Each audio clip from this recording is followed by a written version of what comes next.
"Mommy, mommy, wake up, mommy." I remember yelling at the top of my lungs as my mother lay in a coma, slumped over the bathroom tub. Her shoestring still tied tightly around her arm, and a syringe lay on the floor close to her body. She was just seconds away from dying from a drug overdose, and I was scrawled all over my mother's limp body, smacking the hell out of her. I was pleading for her to wake up. I remember turning on the cold water in the tub and pouring it all over her face, trying to wake her up.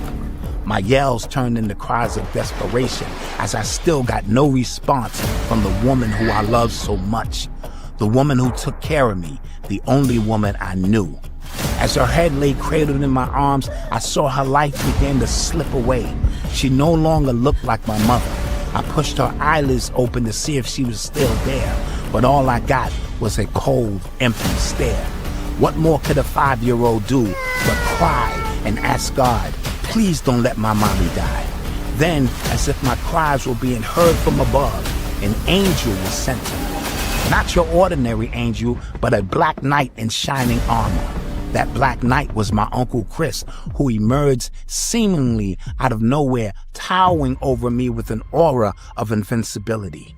As he stood in the doorway, suddenly I didn't feel so helpless. I didn't feel so alone. If there was a God, he or she had answered my prayers. My uncle, who was much bigger and stronger than I was, began to resuscitate my mother, smacking her much harder than I could. He picked her up and placed her into the tub, running cold water all over her body. He told me, "Run into the kitchen, look into the refrigerator, and get some milk." I stood frozen for a second. I'm thinking, milk? Here it is, my mother is lying in a coma about to die, and you want me to get some milk? I later would come to understand that milk was commonly used to bring down a person's high or bring them out of an overdose. Within a few minutes of performing this overdose ritual, my uncle had did what I didn't think was possible. He had given me back my mommy. Still in a delusional state, she turned to her 5-year-old son, and all she could say was, "Dwayne, I'm sorry." So happy that she was still alive, all I can say was, "Mommy, I love you."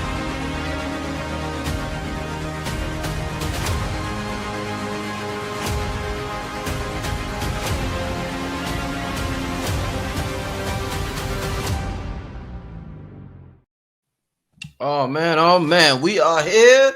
We are here, family. We are live. Make sure if y'all love anybody you love, share this video with them. You got to share this video with somebody you love. You know how you hit the lotto and you might hit for 40 million and you give some of the money to your loved ones. You break your loved ones off with a little bit of money. This is currency right here. This is money. So break your loved ones off with this link. You know what I'm saying? Like you would if you hit the lotto, because this one right here is going to change paradigms, lives, futures, past lives, whatever. Man, with that being said, I want to welcome to the platform once again. Y'all know these brothers. Want to welcome to the platform Sharif, Bdell1014 Keys. Peace to the gods. Salute to the gods. Peace. Hey man, Peace. how we just finished having a good build off camera. Yeah. It's like a whole nother show. We was talking about the whole immigration and Trump. That's politics, so that's a whole nother show. But it's always good building with brothers and just throwing ideas at each other and seeing where each other thinking about certain events. You can always learn like that. How y'all been doing? With that being said, I want to know, how have y'all been doing considering the current climate of the country, everything you see going on around us right now? Before we get into the knowledge, I want to know simply, how are y'all brothers doing with everything going on right now? Everything's great. I look at everything as a form of controlled chaos. Okay. You got to be energetically balanced about how everything is taking place to where it doesn't placate to your emotions. Indeed. So, just really staying on point and staying in your cipher, staying on your square. That's peace. Beautiful. Go ahead, my brother. Oh, okay. I'm feeling good, brother, man. I'm feeling good. I like what I give honor to what my brother Bdell just said. You know, in part from my perspective, it's always a blessing when you know how it ends. Ooh, I like that one. You know what I'm saying? Sharif. Always a blessing when you know how it ends. You can properly prepare. Yeah. Yes, sir. My man Sharif, man. Go ahead, Keys. Yeah, I definitely agree with the sentiments of both of my brothers. Yeah. I think when you grow up in adversity, resilience becomes your normal. Yes. So in times like this, I think what's most important for anybody is self-care, right? Because if you yourself, your hardware, your software, your mindware is not working, right? In the midst of all of this chaos, it's more important than ever you take care of yourself. Yes, sir. When you take care of your mind, you take care of your body, because if you stressed out and the world is stressed out, you can't deal with the world. You can't have internal chaos. You have to have internal order to deal with the chaos. So I've been focusing on just my internal order. You understand me? Making sure that I'm in flow. You feel me? And then the world slows down the more I speed up. Come on now. That's right. That's right. Yes, sir. No, I like that. Keys, me and you had a good conversation probably about a month or something ago where we was talking about detoxing from social media and embracing silence and just tapping into your innerverse. And I feel as though that's something that we all need at this present time.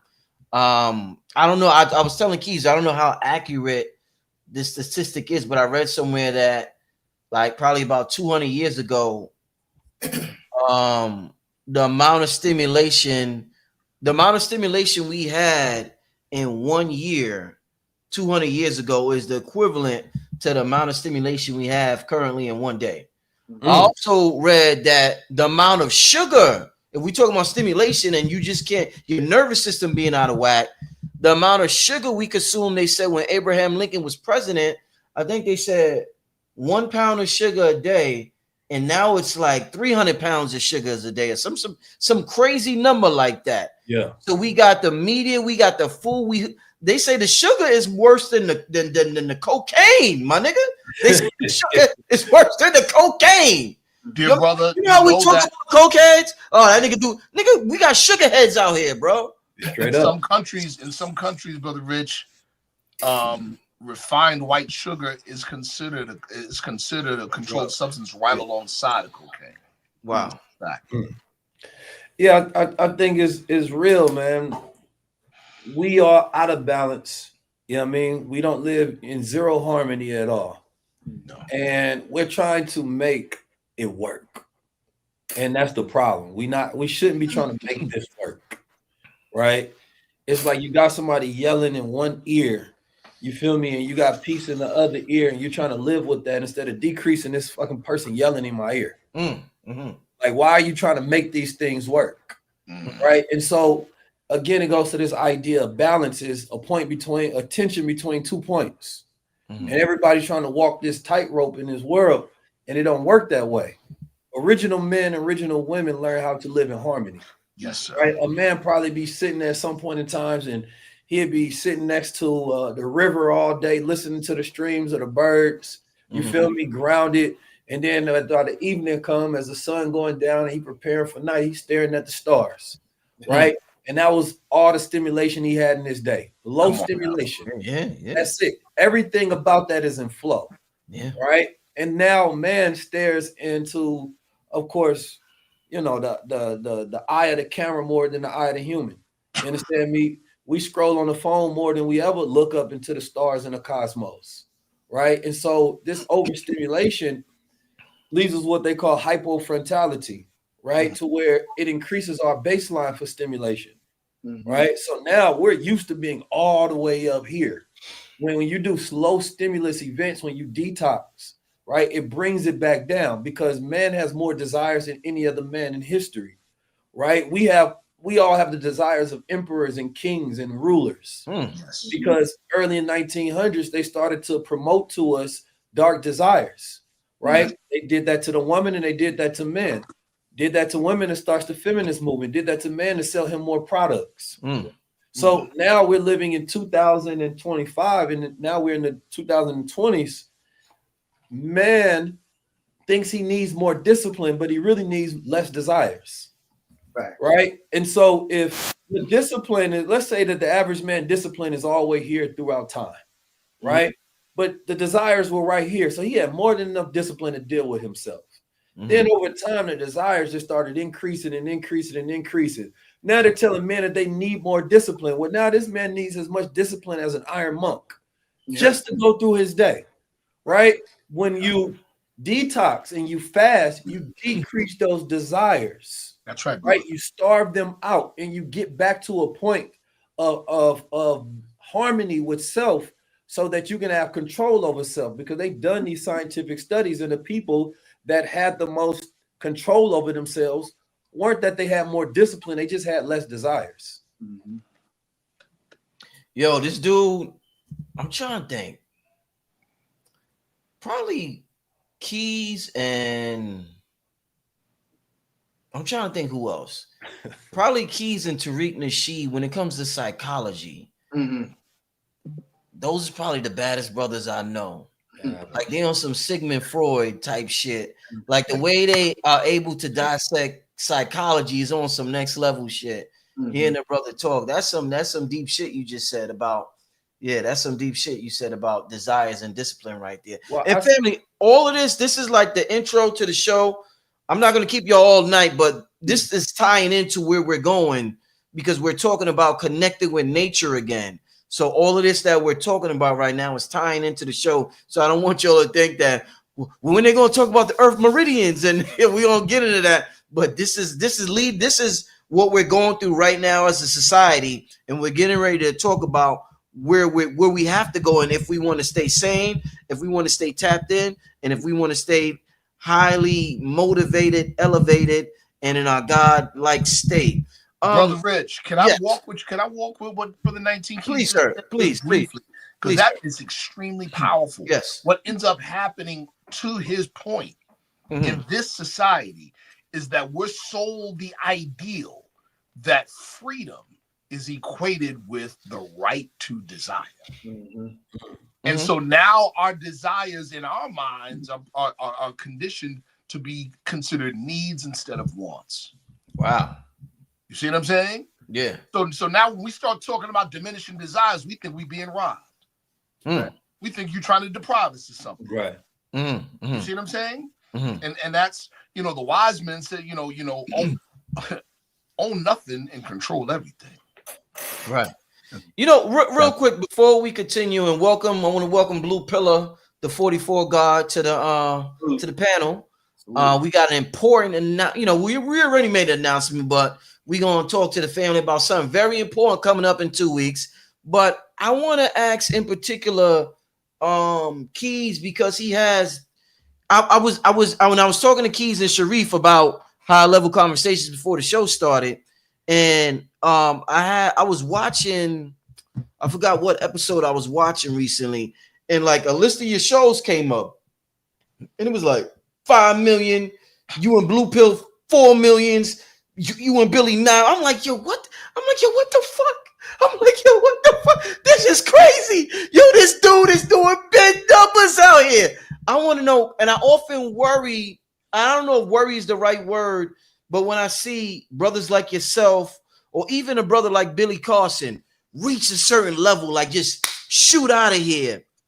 Because we're talking about everything with social media, Keys, I want to know how you able to maintain who you were before you got to where you are now. Now that where you are now, considering all the eyes, all the attention, everything that's on you right now, brother, millions of men, they want you on social media all the time. This person calling you, that person calling you for a podcast. Fly out here, Keith, fly out there. How are you able to maintain your sanity? It's not only your sanity, but because we're not just trying to make it. We're trying to thrive. We gods out here. How are you able to maintain that godly state, considering all the external stimuli that you experiencing, my brother? That's a great question, man. I think the mission is bigger than the popularity. you know, and I think that the more the world gets to know you, the more you got to know yourself. Yeah. Otherwise, you start seeing yourself by external metrics. When I first started this journey, the reason I started this journey is because I was grading myself by an external metric that didn't matter. I remember I had a store, and a brother of mine who had just got into an accident to where, you know, he became paraplegic. You feel me? And he was in a wheelchair, and I seen him by Lake Merritt in Oakland, and I was telling him about my store and just bragging about it, how I was excited about everything. And he was like, Keys, that's nothing. He said, that's your illusion. That ain't you. You understand me? And he said it in a very cavalier way, but he said it in a deeply wise, penetrating way to where I thought about it. And I always take things and I let them soak for a minute. And for me, what I felt like he was saying was my true self, because I felt like this external accomplishment was really me covering up an insecurity. You understand me? Thinking that if I tell the world that I'm doing this, then they can see me as something important. You feel me? And I had made a vow never get caught up in my own illusions again. You feel me? Because a lot of times we do that. You get to a point, then you say, I'm this thing now, or this person sees me. I don't even be realizing that I'm as popular until somebody actually walks up and want to take a picture out of nowhere. I'll be forgetting, oh, wait a minute, I forgot. People know me, man. But I think also, man, I got to thank Allah and family. You feel me? Like, you only stay the same when people remind you of who you are. You understand me? And that's why I tell people you don't look for a purpose. You remind yourself, right? Remind. You have to come back into self, right? All these same years, who are you talking to that's reinforcing your self-awareness and your self-identity? It's okay to evolve and grow in it, but you have to be centered, right? And an idea of self. And so I'm constantly reminded by being around people that I've been knowing since I was a child, having my brother Blue Pill that I converse with, and different people that I build with over time. So I can't lose myself because I jump into different circles, because that's not who I am. Those are just things that I'm doing. And I ain't got to where I want to be. Content metrics, man, just really don't mean nothing in the grand scheme of things when you actually care about what you're doing. You understand me? And so you actually start to, in some ways, you start to look down on those things, because you like, what the hell is these millions of views when the world is still going in the wrong direction? And so you got to take time to pat yourself on the back to remind yourself that you are making an impact, and these are real people that's tapping in. Otherwise, you get jaded by what's going on with the world versus the impact you want to have in the world. Indeed. Hey, man, listen, wow, powerful. And with that being said, you know, family, as we begin this show, talking about what we're going to talk about, digital detox, very important, family, very, very, very important. Don't forget how important it is to tap into your universe. I want to give a shout out and a rest in power to the brother Big Huna. If any of y'all seen Big Huna, who used to be on the show, he passed away last year. The very last text message he sent me, Big Huna, he sent me a text message on WhatsApp. He was out the country and he was excited. And he said, yo, Rich. He said, Rich. He used to call me my ninja. He used to say, what's good, my ninja? He used to say, he was like, I like coming on your show because I get to be gangster. You know, he was a brother from Maui. I think the brother was from Maui. I think Hawaiian brother, big brother, Samoan looking brother. I think that's where the brother was from. But he was in Germany, and he would go around the planet to the ley lines, to the earth grids, and he would tell me, he would say, yo, Rich, I gotta release this dragon, or I gotta do that. I'm used to, in my mind, I'm like, what the hell is Big Huna talking about, releasing dragons at this point on the earth or that point on the earth or this or that? And when I started looking into dragon lines, I seen that was a ancient name for ley lines. So one of the things, since we are getting more in tune with nature, and we're going to have this big movement, this nature movement in the next couple of years, family, on the channel, is we're going to be doing more traveling than we've normally done on this channel, meeting up more. Then, the pandemic kind of slowed things down, family, but it's time that we meet up more in person now and get some of that energy. It's a total different experience. So I want to ask y'all to start out the show because we got this big Stone Mountain trip hike coming up on June 28th that we're about to talk about. But if we're talking about meridian points on the earth, we got meridian points on our body, energy centers on our body, major ley lines in our body, and major ley lines in the earth. What did the brother mean by releasing dragons, and why do they call ley lines dragon lines? What's the connection? Why are they using this term? I'm always hearing about dragon, and then I'm scratching my head like this dragon should always come up for some reason when I'm studying knowledge. So what the hell is dragon? I don't want to say what the hell, but what are dragon lines, and what did the brother mean by he's releasing certain dragons or something like that? If y'all could get into that. Yeah, can I? Because Yeah, Brother Rich, I want to remind you, I'm here. Yes, sir. Mount Shasta trips. When do we start doing them? What? 19, 18? What? 2016. It was the year that Africa Bambaataa came up on charges. Wow. 2016. Yeah. So Mount Shasta, the attraction of Mount Shasta is that it is the root chakra of the planetary Earth grid system. The planetary Earth grid system is the construction of 144,000 ley lines that connect at the apex of Mount Shasta, which they call the root chakra. But if you go there, the Society of Saint Germain or the Ascended Master Society has commandeered that entire town, and everywhere you go is purple. So you can go to the root chakra, but also access crown chakra energy, because Mount Shasta is the entranceway to Shambhala and Agatha. So you can access Agatha through what's called the Puma Cave, which is the underground volcano caverns, right? They run through Mount Shasta. So you can access the underworld via there. But then if you get accepted at the top of the mountain, that's how you can access inner earth via that particular density. So there's a lower particular access point, right? Lower frequency. If you want to get into that underworld where you're seeing darkness and things that come in the dark, or you could get into the light and deal with light beings. And the sister that does the Erin, when she, right? Mm-hmm. That's her name? Yeah, Erin. Yeah. Yeah, she can tell you about her experience in Mount Shasta, getting accepted into the particular covenant of light, right? And that's they speak about them like Pleiadians and all of that stuff. So these energy junction points are like meridian points on the body. Meridian points on the body, as our brother Sharif can expertly tell you, because he is a practitioner.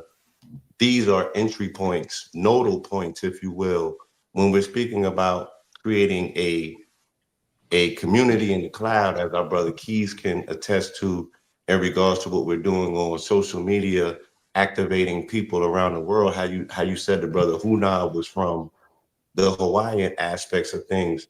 There's people tapping in from everywhere on the planet listening to this program right now. If we were to put a grid of the planet up, they would be nodes.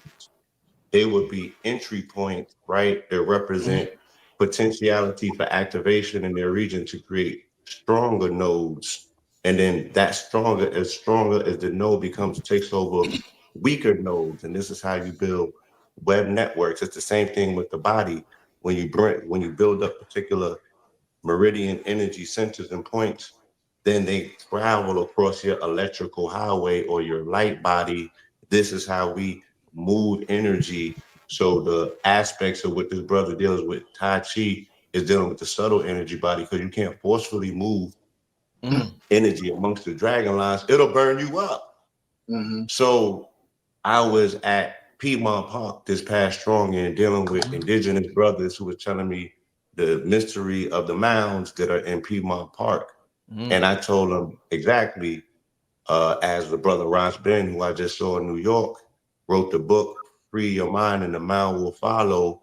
When the Europeans came over here, they were part of the Dragon Society, meaning that they were adepts and identifying particular ley points and ley lines because they learned that in Europe amongst the quote unquote dragons. Dragons have always been a pseudonym for Moors, and it has always been a pseudonym for the messianic energy that moves because the people are the land. So we're not just identified as melanated mud people have moved on all quarters of the planet. We also represent the planet. Right. So the planet is sentient. The planet is an avatar, the dragon, and the phoenix, and so are you. So as above, so below, as within, so without. We are manifestations of meridian lines who have share in juncture points and congeniality, and so does the planet. Case in point, Atlanta's on the 33 parallel, right? So that is her meridian line, which shows you the connection that shows improved mathematically with no uncertainty that meridian lines are an actual thing, because the motif of Atlanta is the Phoenix bird. But if you go 33 degrees and go over on the West Coast, right? 3 hours away, which should be 6 hours away, is Phoenix, Arizona. And what's the motif of Phoenix, Arizona? Phoenix on the 33rd. But if you leave Phoenix, Arizona at midnight from Goldwater Airport on exit 44, which got a blue airport, if you leave there like I did on the red-eye flight at midnight, I got into Atlanta, and it said I got into Atlanta at 6 a.m., but the flight only took 3 hours. And both of them is on the 33 parallel line. Both of them have the Phoenix as their icon, and both of them have red clay, and both of them have gold in the mountains. And Phoenix, Arizona is on mountain time, so it's the only place on in this country that don't change with quote unquote daylight savings. So this 33 parallel, and they erroneously attribute it and say the Giza's on the 33, the Giza's on 29. Right. Talk to him, Blue. It's the Mountain King right there. So, Talk to him, Blue. yeah, I'm gonna leave it there because I know Hey, these the brothers Mountain have so King. much more to build on. Go ahead, nigga. All right. Go ahead, Blue. Go ahead. You came in late, but you're doing your thing. Go ahead, brother. All right.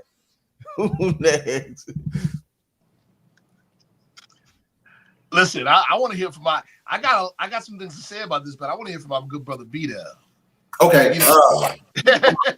Well, going into the 144,000 frequency, just like the brother Blue Pill said, those ley lines, when you get into the inception of creation, when you're talking about Genesis chapter 1, verses through 3, it talks about the creation of the simulation, not the creation of the universe.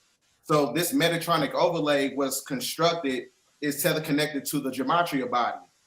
And the gematria body in itself is connected to those ley line grid systems. And those ley lines basically blocks down the piezoelectrical frequency to harmonize the etheric cord that connects you right back to the planet. So as I was telling you, the 144,000 Anaki keys is connected to the thymus gland.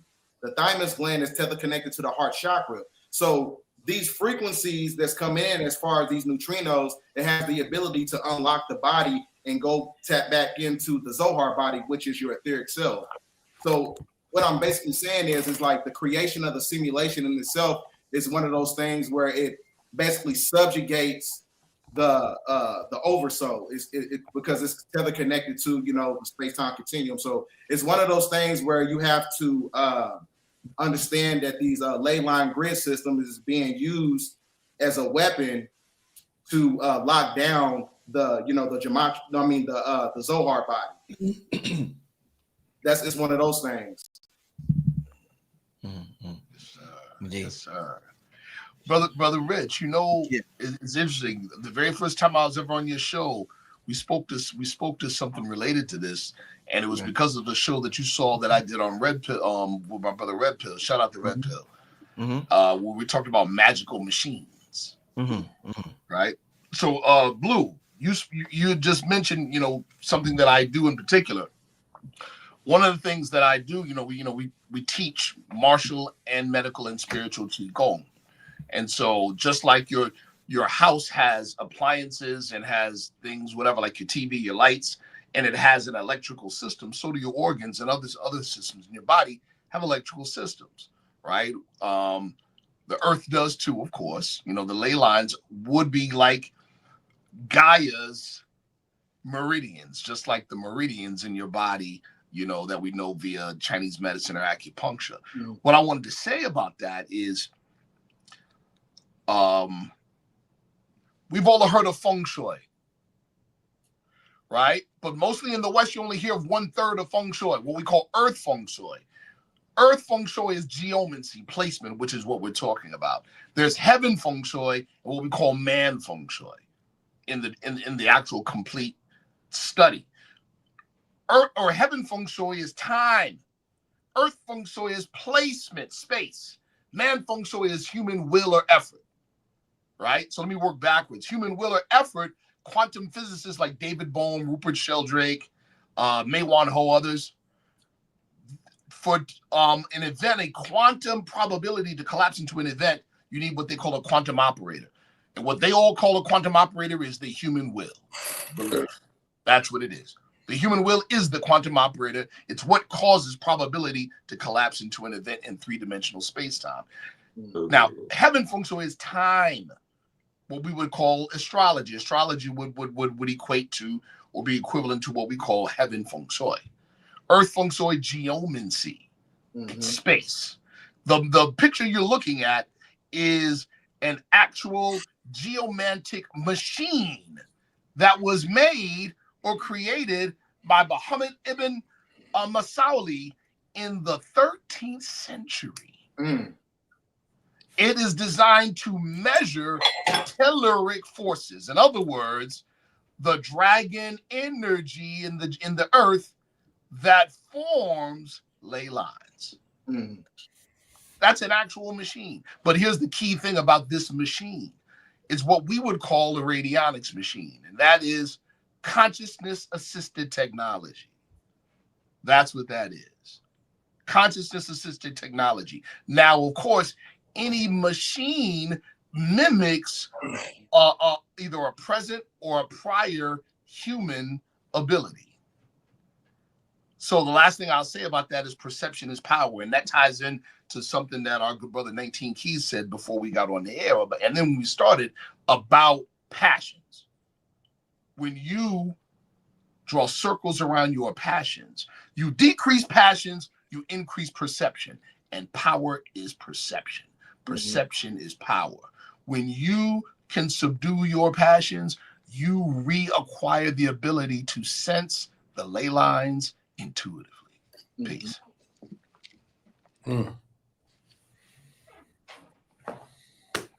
I was talking. I was on mute though. I was talking about. But go ahead. Yeah, go ahead, Keys. I don't think I need to say nothing. Shit. You got Keys. Got yeah. No, I would just say, just speaking towards what all my brothers so eloquently just gave a great breakdown on. I think ultimately it goes into cosmic harmony. You understand me? Ancient peoples design with harmony. They design with harmony of the earth, right? They design with harmony of the universe, right? Which is why all of the pyramids are at particular degrees or particular ley lines. Ancient people were sensitive and they knew all about harmony. When you wanted to control the people, you had to get them out of harmony, right? The 9 to 5 was created so that, you know, it was based upon the circadian rhythm of the man being focused in the morning to late afternoon times, but it took no regard into the woman. So they threw us off a moon calendar, right, and threw us on a sun calendar because they didn't care about her 28-day cycle. They only cared about a man's day cycle so you can get the most labor out of her, right? And so there was always a time to where America was supposed to be in chaos, right? America specifically is an interesting experiment, right, on how to take the Black man's knowledge, right, from ancient Kemet, from ancient Moors, right, from all different spaces across the planet Earth. And how do you build a civilization based on that? All right. That's the American experiment. And then utilize the Black body to power it. Come on, right? And so, number one, in order to control those people, you have to rob them of all the order that they have, all of the cosmology, all of their natural alignment, attunement, and understanding with the planet Earth. They can't fast on certain days. They must eat every day. They have to, when things are based on capitalism, nothing is based on harmony, right? And so it took you completely to the extreme of living in a way with the sun, moon, stars, the energy of the water and the planets, to understanding how everything affected us and how sensitive we were to the flow and harmony of the planet Earth. And it put us directly square into man's time and on his calendar, and how we can be the greatest cattle for the production of his civilization. So this particular knowledge is we talk about escaping the matrix. Escaping the matrix is reharmonization with the cosmos, right? The moment you're not living within his 9-to-5 traps, you're not living within his clocks, right? It's a reason why original men built, all of these, we focus a lot on astrology now, but there was astronomy. You understand me? They knew the knowledge of the planets. I talk a lot about solar cycles, is because the planet is supposed to be in chaos and conflict because we're heating up and we're getting more energy.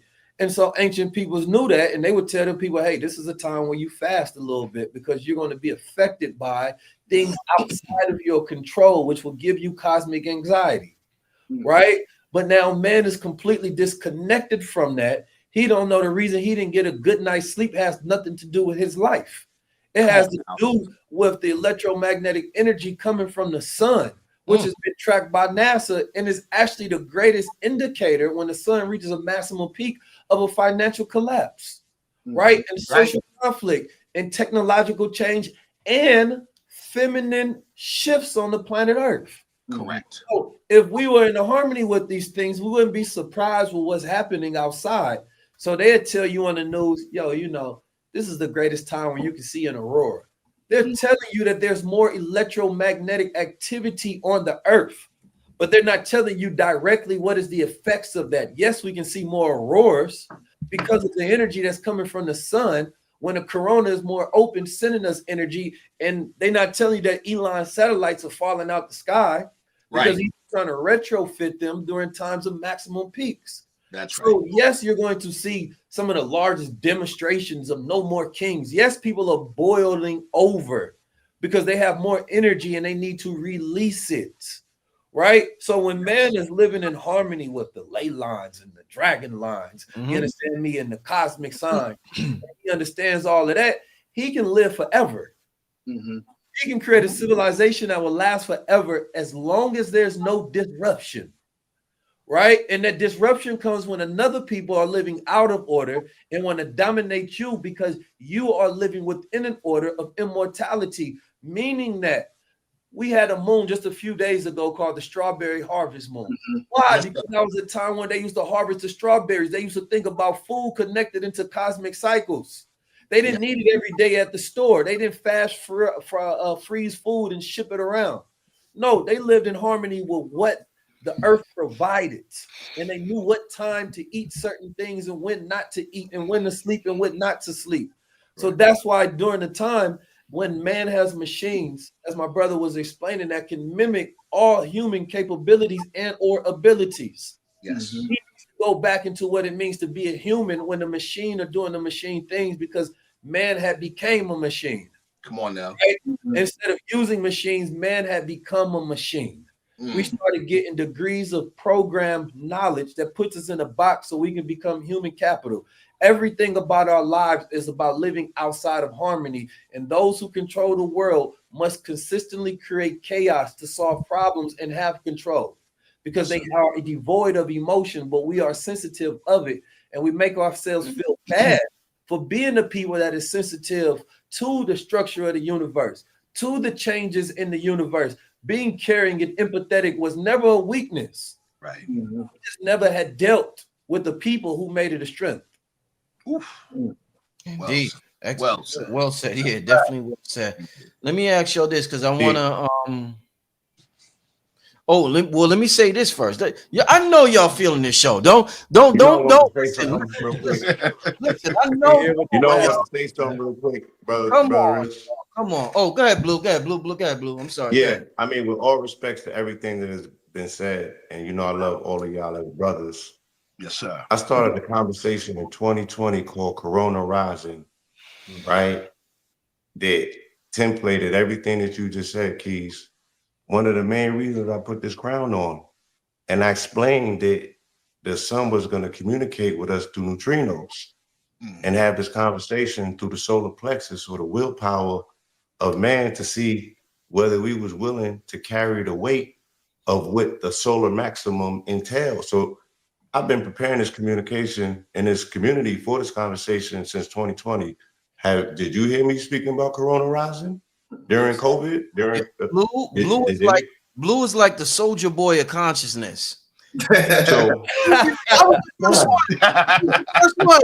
I did this first. I did that. Yo, you like the soldier boy? No. It's not that. It's not that. No. I was right along there with my brother Blue. You could say the sun is purple. Blue would be like Corona 19 is Crowns 19. That was the name of the brand at the time. Yeah, it was something that we collectively. I'm just saying it was a conversation that we collectively have prepared this planet for, and now we are standing in the midst of it, all the way to the point where Stone Mountain is a ley line. It's connected to multiple ley lines underneath it. That's how you activate, and you use one ley line. Like a ley line is a nipple, for lack of a better term, and a mound is like that as such. So ley lines or mounds or nipples on the ley lines that represent the concentration of that power. When you cultivate that power properly through ceremonial whatever, then you are activating that ley line, which disperses to other ley lines. Right. When you stand on Crystal Mountain, you observe all of the other nipples or ley lines or mountains or mounds that is connected to. And that's how these ceremonies that we have all engaged in have maximized and terraformed our community, surroundings, and society.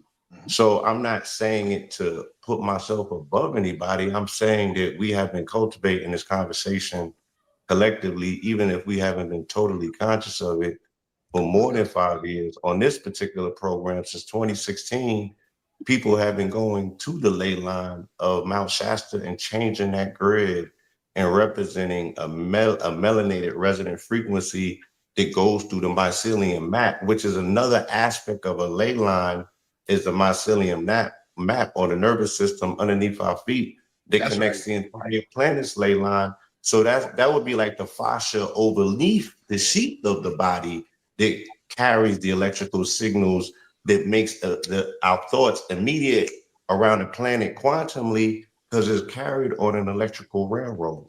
Peace. That's right. That's a dope analogy, brother. There's actual white paper on what our brother Blue just said on a microcosmic level inside the body.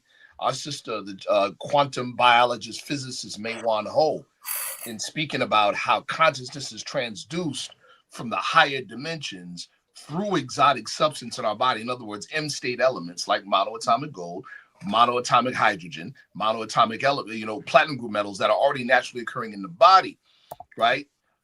Through the connective tissue highway and the mycelium network connecting trees and other things through, and fungi under the ground is literally a macrocosmic version in terms of functionality of the connective tissue highway, transducing higher consciousness into the physical flesh in the human body. That's powerful. Yeah.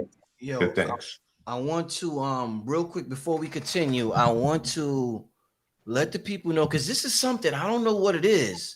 I do not know what it is, why this just goes over people's radar. We live in a world where everybody talks about the divine feminine, right? So when shit go down like this, people, I don't know why they don't pay attention. A couple of years ago on Father's Day, now Father's Day was yesterday. A couple of years ago on Father's Day, the Schumann resonance went crazy. Like if you looked at it, it was like insane on Father's Day. Nobody did a gematria video or all this shit you niggas do. Nobody did that for Father's. Nobody did that. Nobody was that spiritual to do a decoding of why the Schumann resonance went off the Richter scale on Father's Day 4 years ago. But guess what? It did it again. It did some crazy shit again on Father's Day again this year on Father's Day. I need one of you intellectual dudes, spiritual dudes to tell me why on Father's Day is this Schumann resonance with all this we talking about. I'm not talking about I'm talking about anybody in the world.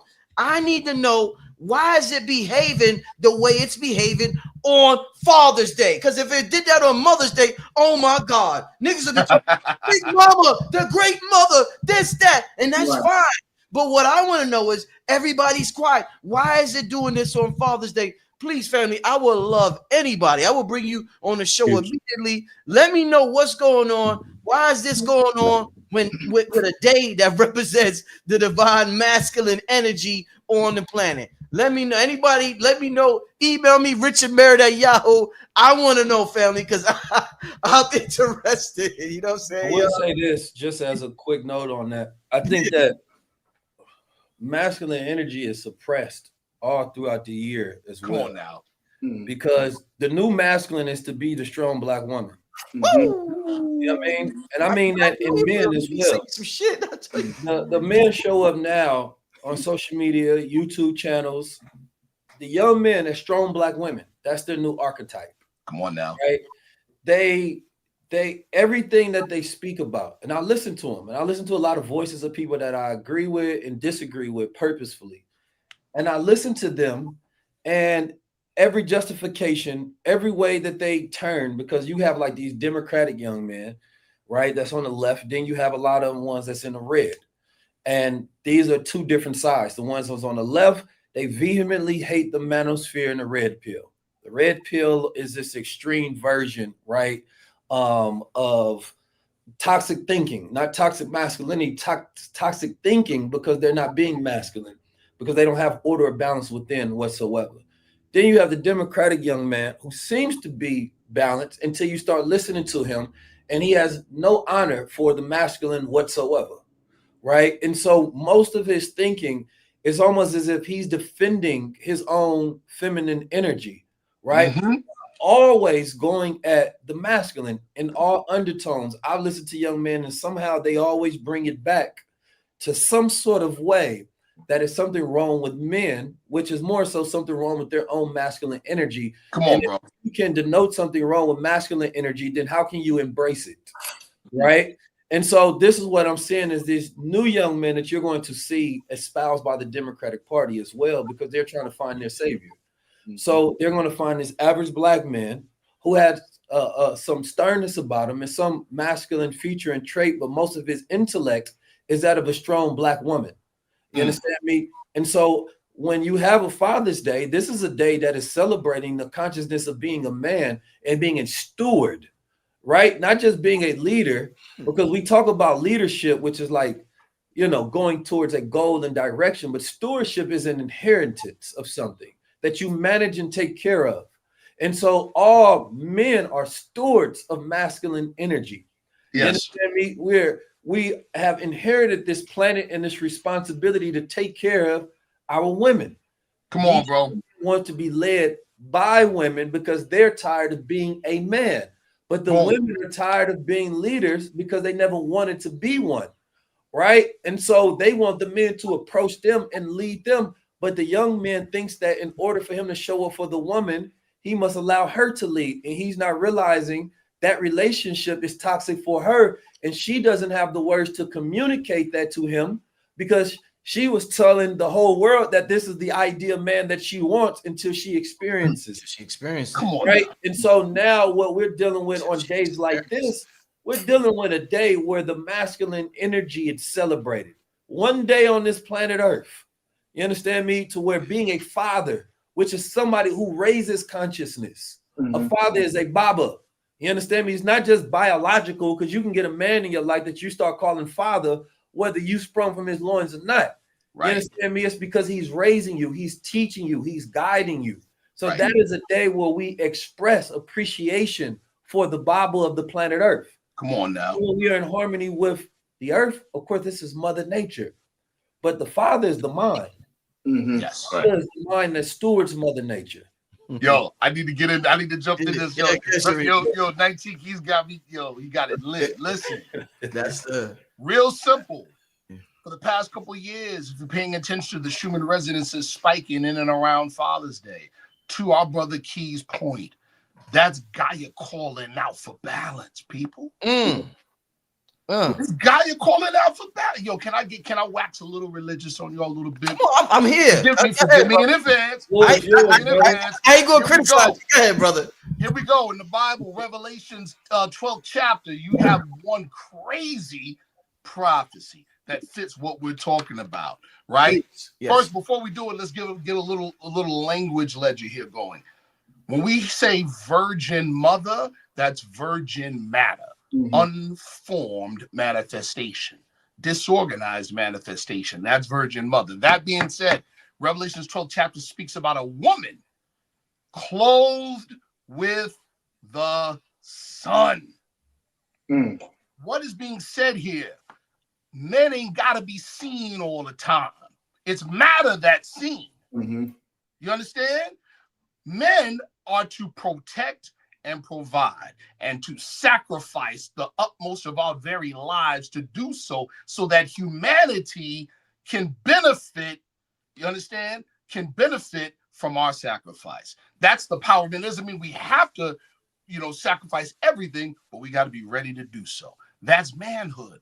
It's just, okay, you see sisters out here dressed scantily. It's your choice. But you cannot expect to be honored as a woman that way. And you can't depend on men to protect you in that way, because this excuse us if it sounds harsh, but we can't protect what we can't direct. So, a woman clothed with the sun, when you see a sister clothed 3/4 or 3/4, you see that turban or whatever on her head covered, you see her looking civilized, y'all know what it is. She could be by herself in the bodega. You don't talk crazy to her because you know it's men standing behind. Even if you don't see the men, you know what it is. You know what it is. You see what I'm saying? So that's what that brings to mind. The Schumann resonance, that's Gaia saying, when you men gonna stand up? I need balance. Like Brother Keys said, I'm tired of being both of y'all. I'm loving this live. Wow. And then on the tackle on top of that, the Schumann resonance spike, you can't forget that it was also Friday the 13th. So that's also a representation of the divine feminine energy. So the man is going right back into his feminine energy. So that's going to raise up the Schumann resonance spike because it's basically the equation of balance. So that's what we get into. We're talking about squaring a circle. So when you have these interface transitions within the matrix, those are the neutrinos that's coming up because the man is a spark. That's going to cause a glitch in the system. So all these frequencies and all this is tether connected to the strawberry moon because it represents moonfall. Because when you see the Prophet Noble Drew Ali, he's bringing the woman out of the water, right? You know what I'm saying? Lifting fallen humanity. Yes. That's what it's all about. It's all about balancing. And these frequencies that's coming from the Schumann resonance, which is the heartbeat of planet Earth, this is why this is happening, because it's a paradigm shift. The man is going back into his original balance, which is right knowledge, which is the feminine energy that balanced everything out in the ether. Real quick, Yes, what it connects to the first question when we're speaking about ley lines. Ley lines represents where the resonance of the Schumann's actually gets tracked from. The Schumann resonance is measuring the ley lines, right? Come on, bro. Is it not? I mean, am I incorrect by saying that, brother? Or is that So what happens is that what part of your body is the strongest resonator when it deals with frequency that is registered and something that could be measured? That was a question. I'm asking you a question. What part of your body is the part of your body that emits a frequency that could be measured with a resonance that could be measured? What, the heart? The heart. The They heart, said bro. that the heart creates a resonant frequency That's right. that has a field that's 1,000 times stronger than the mind. In the brain. Right. That's a fact. And so when you're born, and there's a debate that's going on about whether the heart forms first or is it the brain? Is it feeling or is it intellect? Right? What makes you a being? Is it sentience or is it consciousness? So what happens on Father's Day, right? Because Father's Day is on Sunday. That, if I could get cosmic, is connected to what astrological body? The sun. And what astrological sign is that? What's that? Leo? What's that? That's the Leo. And what's the motif of Leo? What's the motifs of Leo? The lion. Ruler, king. The lion, the leader, the king, children, family, fun, and heart. That's a fact. So when man is showing appreciation, as Keith said, on the one day that it's okay not to blame him for the weight of the world that he may not be carrying perfect like Atlas, he feels appreciation. And what is the definition of love, Brother Rich? I had told you with gratitude. I said, what's more important than the platitude of this word love? If you don't show me appreciation behind it, then that word is just a platitude. It falls on deaf ears. It just sounds good. But many civilizations in this world don't have a word for love because it's not a reality in their existence. It's appreciation first. It's gratitude. It's a language of love. They don't have to have this romantic narrative called love that's not tangible in other societies. So when man feels appreciated and the coils of his heart are no longer tightly bound and they open up and his heart starts going like that, that's what the Schumann resonance is picking up. I did a chain email while I was while I was telling Happy Baba Day. The way that brothers responded with disbelief. Oh, thank you, for real. Oh man, and I'm not their child. I'm the brother showing appreciation that says, I see you, King. You feel me? Regardless of the stumbles or the missteps or whatever they might even post, or your baby mama got receipts, it don't matter. I see that you are trying. I see that you out here doing the best. You ain't give up. And I grew up in a generation where they said we gave up. So the human reflects that. Have grace on these brothers. You feel me? We got an adversary that's making all of us look bad. In one another. Come on, Soldier Boy. Come on. That's my nigga. Yo, Blue be killing it. With Blue getting his bag. Blue getting his bag. That's my nigga. Come on, Blue. Come on now. I'm messing with you, Blue. I'm messing with you, Blue. That's my brother right there. Yeah. But I wanted to add real quick, to the statement I made earlier about protecting and directing. As some of you already know, part of my actual profession is security, is professional security, right? Yes. If I take you on as a client, it's a balance. First of all, if you ask for me to work for you and I accept, what am I really saying? I'm saying I'm about to bleed for you with no questions asked. Shit. You know what I'm saying? I'm about to take a hot one for you. So if that's my duty and my duty, okay, let's keep it a buck. All of us here, we men, right? We've had or have significant others. I'm not a betting man, but I'll bet the house that every single one of you at a particular point in time sat your woman down and had that conversation, didn't you? You had that, but you don't know what I'm talking about. That conversation of, yo, we coming home from the mall or the movies and them red and blue lights flash behind us. It might be a good day to die. Just understand that's the world I live in. That ain't your world. That's my world. You know what I'm saying? Yeah. And to protect. So don't be foolish and cash in that chip foolishly with some nonsense. Right. Listen. Act like a woman. Don't do it foolishly, because once you put it into action, you can't pull it back. You can't unring the bell. Listen, you know what I'm saying? I'm proud to have this show today, family. We almost at about 2,500 in the room. So let me make this remind y'all of what's going down. I don't want to say make an announcement like we didn't make it already, and people, but it's going down June 28th, family. All the brothers on this show, so many more people, plenty of sisters, plenty of brothers, the gods, the goddesses. We are going to Stone Mountain. We are hitting the ley lines. Well, Blue Pillar said the 33rd degree. Listen, man, Blue just broke it down with Stone Mountain and Phoenix, Arizona. And listen, we are meeting at Stone Mountain at 5:45 in the morning. in the morning. That's how you separate the real ones from the ones who are not ready yet. I don't want to say fake ones, but the ones who are super serious. If you go listen, if I tell you meet me at 5:45 in the morning for a business meeting, I guarantee you that would eliminate so many bullshit applicants that it is staggering. Listen, we are eliminating everybody who ain't about that business. If you meet us at 5:45 in the morning, if you don't watch my channel for the rest of your life, I wish you the best. God bless you. God bless you. I wish you the best because there's something in you.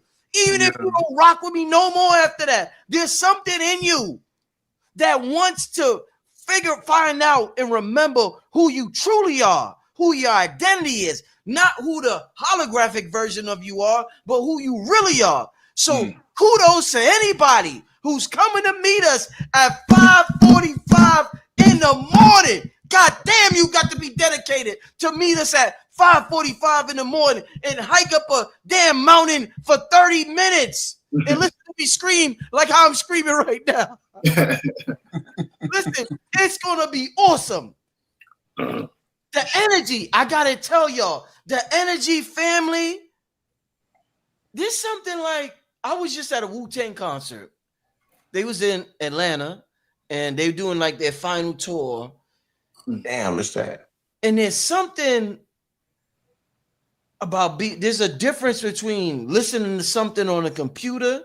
It's like the gathering of the masses and being there in person. It's an experience you will never forget. Something you can hold with you. It's like a energy reservoir you could continuously tap into. When just the memory of something, you could be going through something and it'll lift you up. It's unexplainable the currency that this is.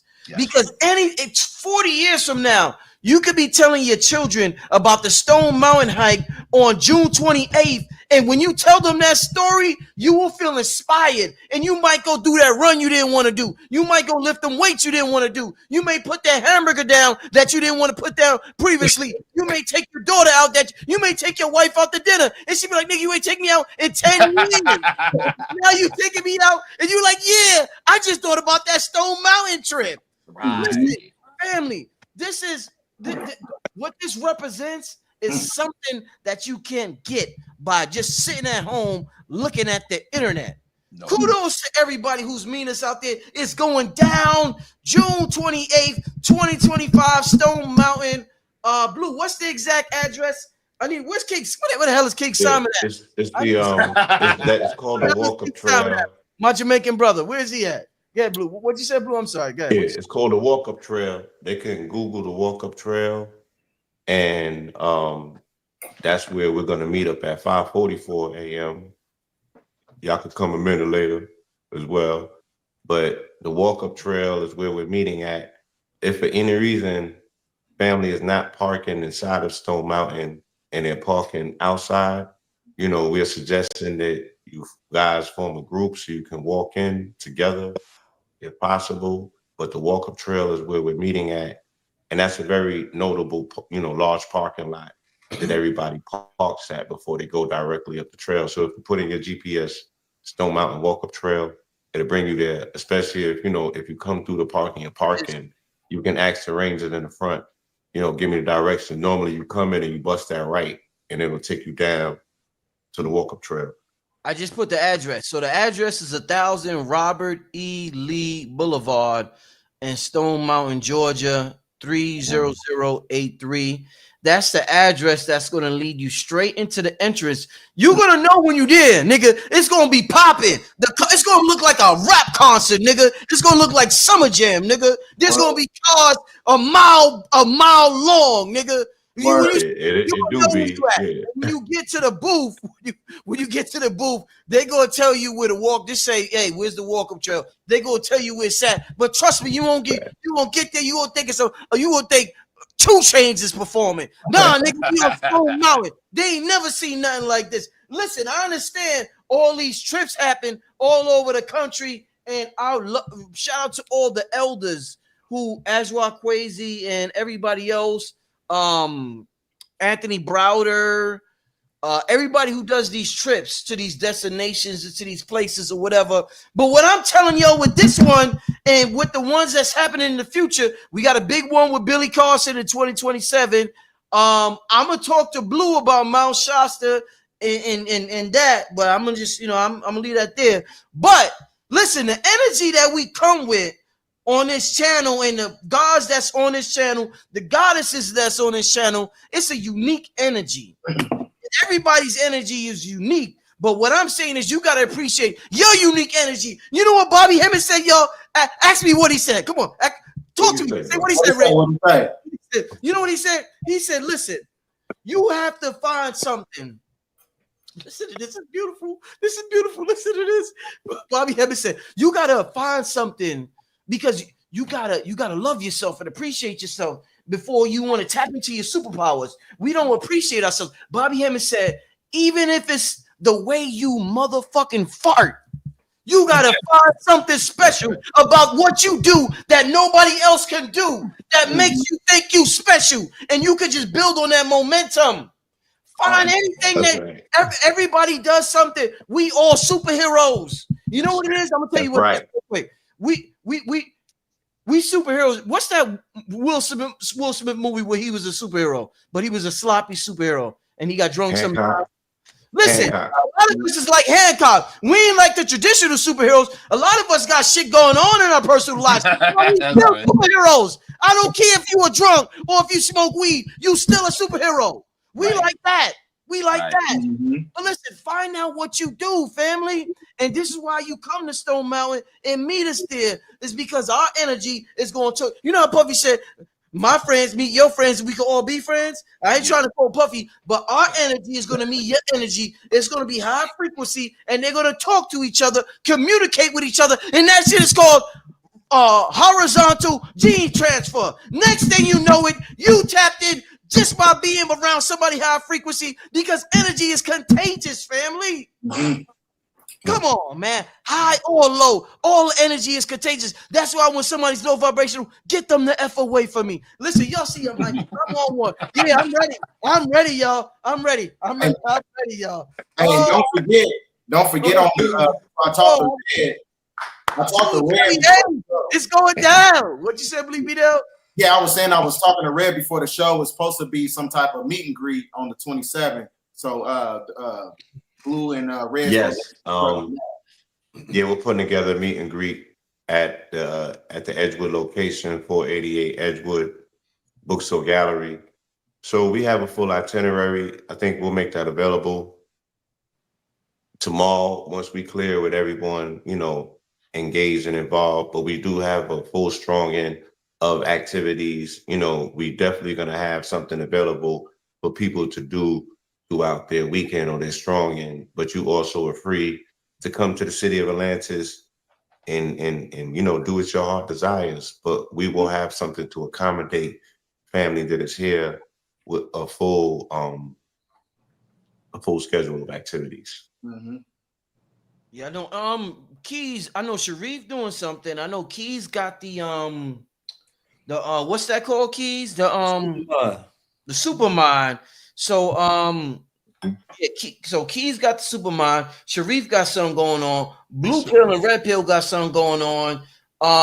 I'm not sure if I'm doing something that evening yet. I'm gonna let y'all know. But Sharif and Keys and if Bdell, if you just let the people know what's going on. Our sister Nabila Thomas, she has a shop in Atlanta where she does sound baths and does other things of that nature. She asked me to do something Qigong related, so I'm going to give something really special. We're going to do a 2-day Qigong intensive, and we're going to be working, doing very, very strong practical work on both ends of the spine. Both ends of the spine, okay? So we're talking sexual transmutation for men and women on one end of the spine, and we're talking about literal exercises, cranial sacral Qigong to provide, well, let's just say it this way, right? We all know about the rhomboid crystals in the pineal gland, or should know, right? You know about the piezoelectric effect. Very simply put, there you go, King Simon. Physical stress on a crystal produces an electric charge, right?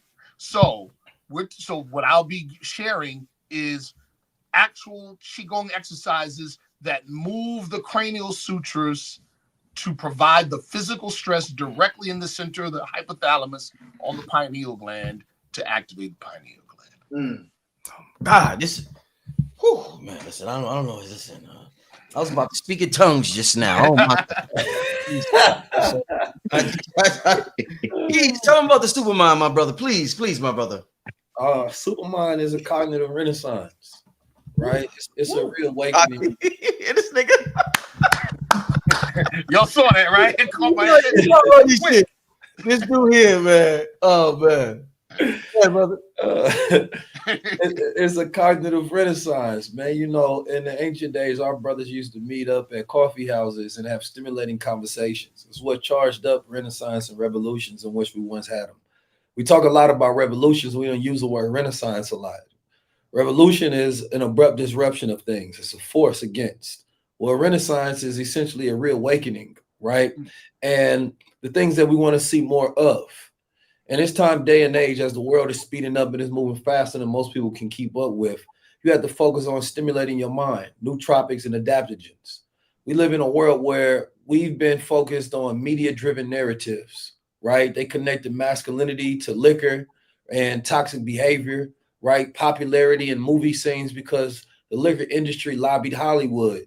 And we downloaded a lot of those programs on how to live, right? And so we talking about being in harmony. The original man knew which herbs to take. He knew when to eat, when to sleep. He knew when he want to go to sleep, you know, what he should be utilizing that's going to increase melatonin, or when he about to have a high level conversation, right? He knew to take particular nootropics and adaptogens to stimulate himself, right? But you got to think about the fact that, you know, we live in a time, day and age where we go to clubs, we go to lounges and spaces of disconnection, and we don't have connection with each other.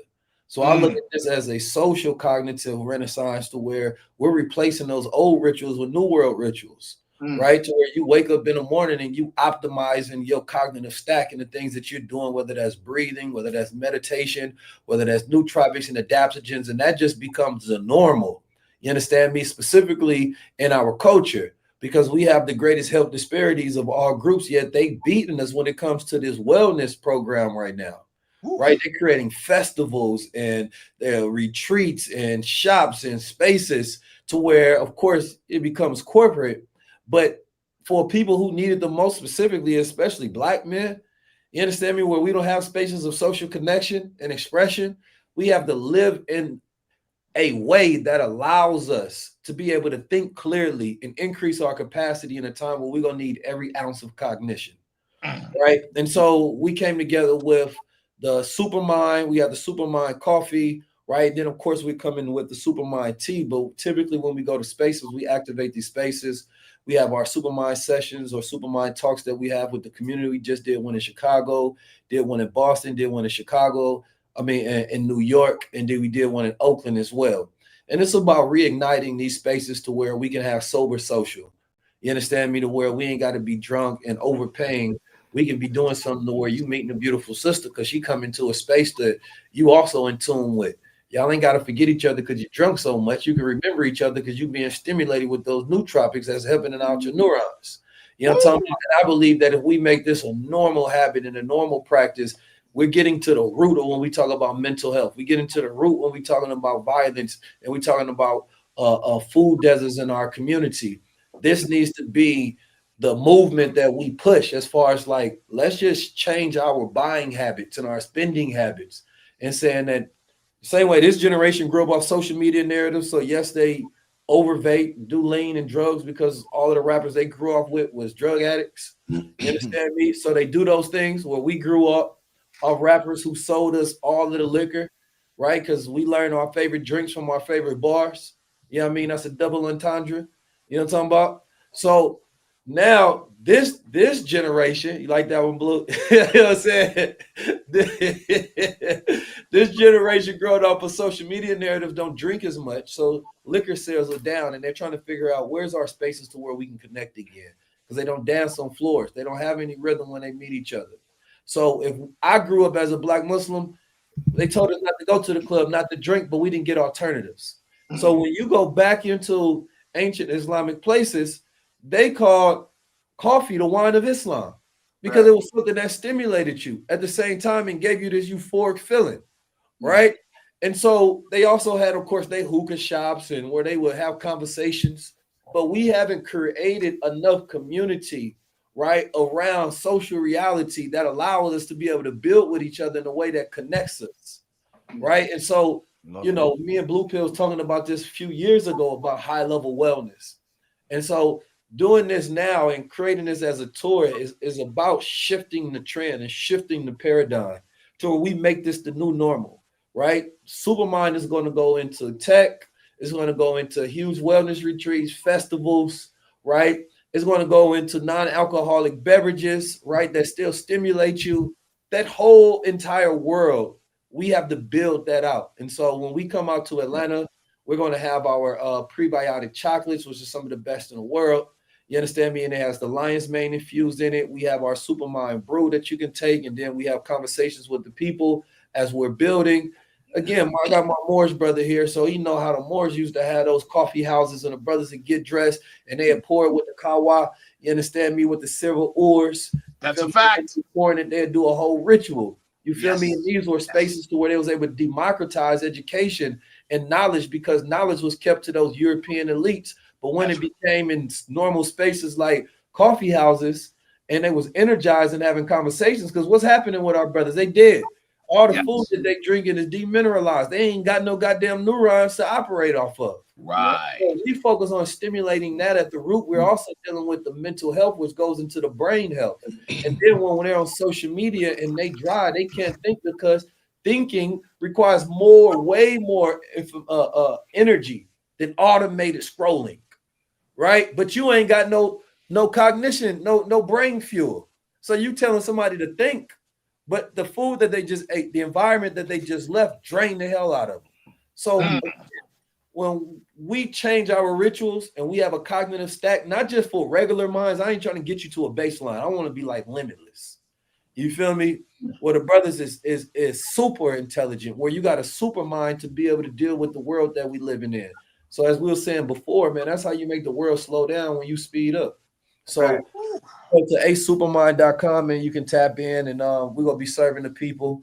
You feel me? And you all have an opportunity to be able to tap in with us. And, you know, we look forward to making this same thing we did with financial literacy with InvestFest. We want to make wellness the new wealth.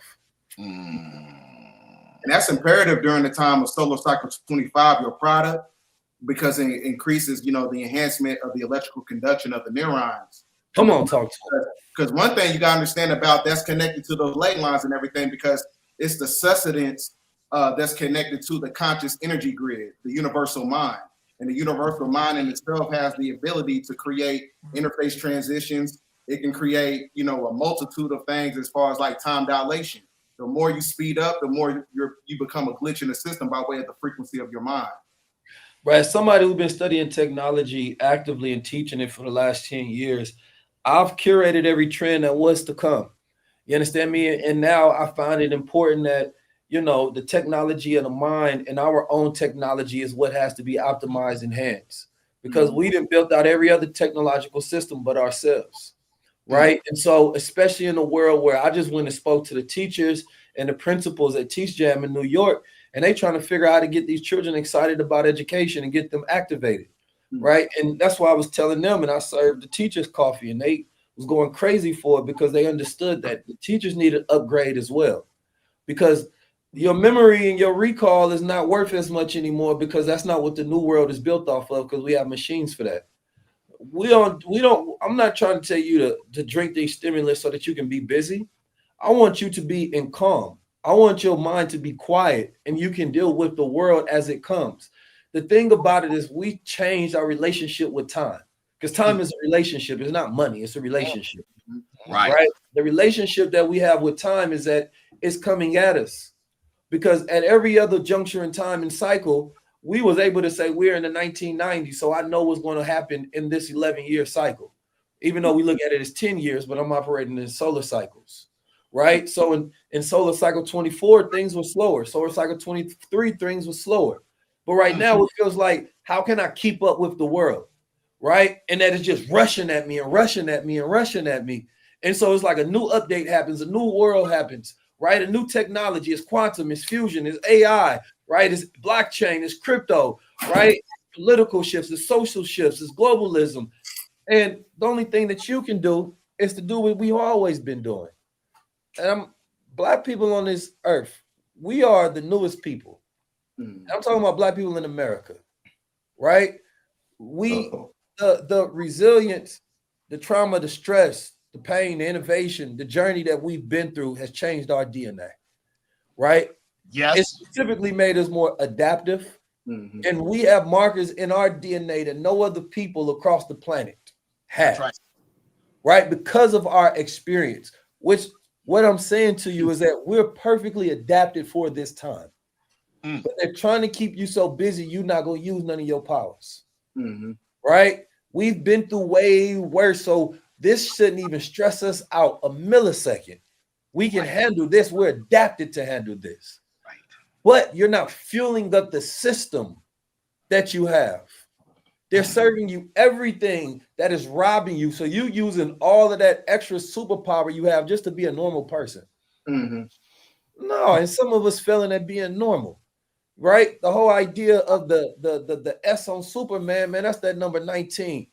You understand me? That man had an original name and he was charged up by the sun. And he was trying to figure out, how does he cope with being Clark Kent and being a Superman at the same time? What society is not afraid of and how to control his own power in the world. You understand me? And it's the same thing that we have to deal with as original men and women, knowing that we super, but having to show up regular and control ourselves. Come on now. You understand me? And so now I'm telling you to unleash that super mind into the world because man is mind. Right? We have the power to adapt the whole entire world to our thinking because we have the resources to build our own world. But if we're not powered up cognitively, if we're still on the drugs, on the liquor, if we're still operating off their rituals of going to the club and to the lounge and looking and connecting certain identities to certain products because capitalism sold us ideas that we bought and think that are naturally ours, right? Then we'll never be who we're supposed to be. That's right. Right? The kryptonite is every program the world sold us. So once we reawaken and we realize that some things we need a revolution, some things we need a renaissance, because there was a time when hip hop was great. We renaissance that. There's a time when hip hop ain't. We revolution that. There was a time when we ate great. We renaissance that. There's a time when we don't eat great. We revolution that. You have to know what to go against, what's for, know what to destroy and what to build. So man. It's a time for the superminds. Yo, I'm feeling that 19 thing that the brother just said. I mean, that's a whole show, you know, right? And I gotta say it. And it relates to the topic on the ley lines. And I've spoken on this before on your show before, Rich, about Richard Hoagland of Jet Propulsion Laboratory and what he discussed with the United Nations back in the 90s about what they found in the Cydonia region of Mars. And it wasn't so much as the structures that was the big deal. Once they saw the structures, it is what it is. It's like, okay, what is it trying to tell us? And there was, you know, a hallmark of intelligent design is mathematical redundancy. And what they found is the measurements with all of the structures came down to a number, and that number was 19.5. And then that particular number, they realized that what's so significant about 19.5? They had to go to people that were called topologists. Topologists are mathematicians that experiment with higher dimensions on paper. And they said, if you find what they call a hypersphere, a sphere that exists in multiple dimensions, what you will see is an outwelling of energy opposite the pole, the North Pole, at exactly 19.5 degrees. Mount Kilauea in Hawaii, sunspot activity on Jupiter. the sun, the great red spot on Jupiter, ... Right? So there you go, brother. This Yo, Keys, I told you he was sharp, Keys. No, yes, sir. Yes, sir. Them 19s is very important, man. That's right. One other thing too, brother Rich, and this is for the audience as well. forgive me, Brother Blue Pill. I'm gonna be doing something with Brother Blue and Red Pill that Sunday. We're doing an election. We're doing an election that Sunday as well. Okay. Excellent. Absolutely. We'll be doing a meet and greet on Friday as well. Yes. I think Bdell, yourself, Vicky Dilliard is involved. Yes. And I didn't run it by Messi yet for keys. I don't know what your Friday schedule is, but we're doing a meet and greet at the bookstore. And you definitely could do a Supermind activation because coffee goes with what we got going on over there. And yeah, you know, Robin over there, you know, it'll fit perfect into that. Yes, sir. So we welcome you all. It's gonna be a powerful family. It's gonna be a powerful weekend. June 28th is the date. And but right. And for that early morning, okay. early morning. Go ahead, Rich. No, I said go ahead, Blue. Go ahead, Blue. Go ahead. No, finish what you're saying. Early morning what? Finish what you were saying, Blue. We getting in that gym on that coffee on them 9 grams of psilocybin. So if anybody still want to go into the underworld of Ogun, that's a lot. We also have a gym session Friday morning. 9 grams, Blue. Don't do that. See, I just do the regular adaptogens, man. I be in on the adaptogens in the gym. Grams. Come on, Blue. That's all. First it was 5 grams 5 years ago. Now y'all done moved up to 9. Come on. In 5 years, it's gonna be 15 grams, Blue. Right. Come on, Blue. No. You faulting me for that? Like, what we doing? I've been doing it for a year on camera. Like, I'm not dead yet, right? I ain't died. I only got stronger. So what's the problem? Like, we are fungus. We gotta eliminate this aspect. Like, that thing removes fear and actually puts you on the other side of everything we talking about to get to. So it's like, let's properly show people guidance, because the stigma with that is the set and the setting. You know, we're not putting people in their proper setting. We're not giving their proper inauguration, initiation to people that want that are ready to step into those realms. So this is not an open invite. It's to those that are ready, and those that are ready, you know, they'll show up. To those who's about that business, right, Blue? No, facts. No, you got to be about that.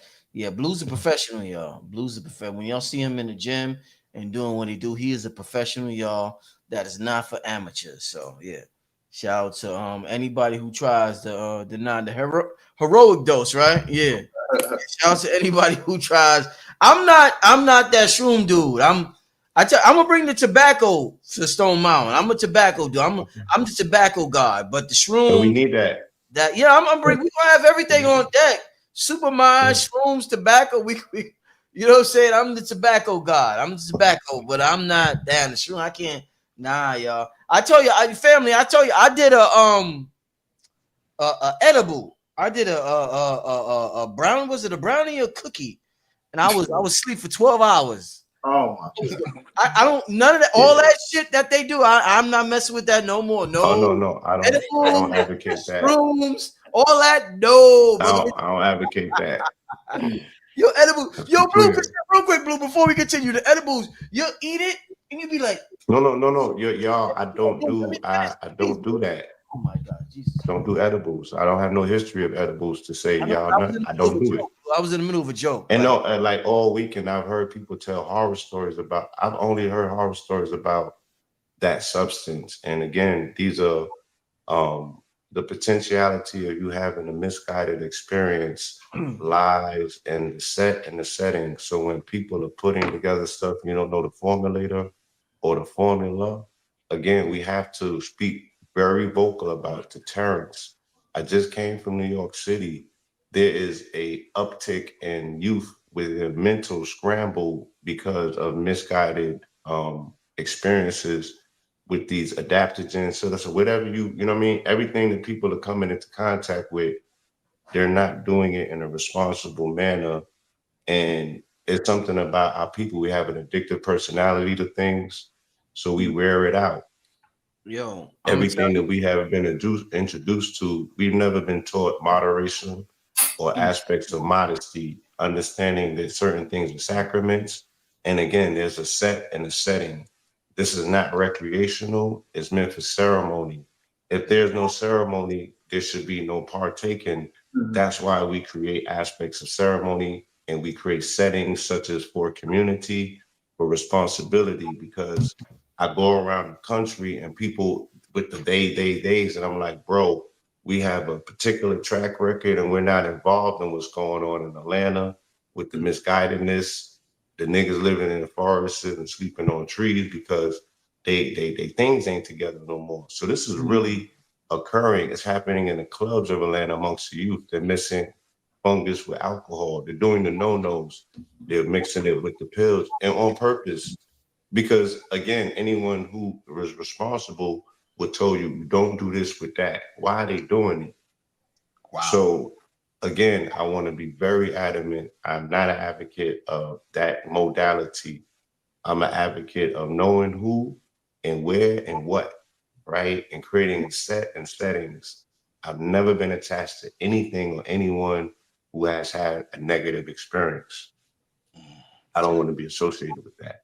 Can I speak to that really brief too? I mean, first of all, I feel blue seriousness. As some of you know, I'm a member of a number of different organizations, and in some of these organizations, research involving some of these things is involved. And again, you have the choice. That's not my particular path, but to Brother Blue's point, those are components of an entire system. You see what I'm saying? You don't take a spark plug out your engine and think you can go travel on the highways. See what I'm saying? It has to be used within the context of the system to be fully appreciated and benefited. And done safely. And done safely. Very important. 100%. Everything has this flow. Even if this is functional mushroom coffee, but even if you think about coffee has what they call a half-life. So typically you're supposed to drink it early in the morning, right? Before afternoon. Why? Because it will start decreasing in your system the caffeine amount. Let's say if you take in 100 milliliters, right? Let's say by midday, you're going to have 50 milliliters. You understand me? And then by 10 o'clock, you should have 0 in your system so it doesn't affect melatonin and your sleep cycle. But we drink things because we like the taste, right? We like to have energy. We're not thinking about how this is going to affect our system. And then when our sleep is off, it's going to take us a whole nother day to try to catch up with it. And then we're utilizing the products to try to catch up from being thrown off rhythm, right? And so every single thing you do has an order to it. And the problem is a lot of people don't study the science because they want to sell you more than what you need.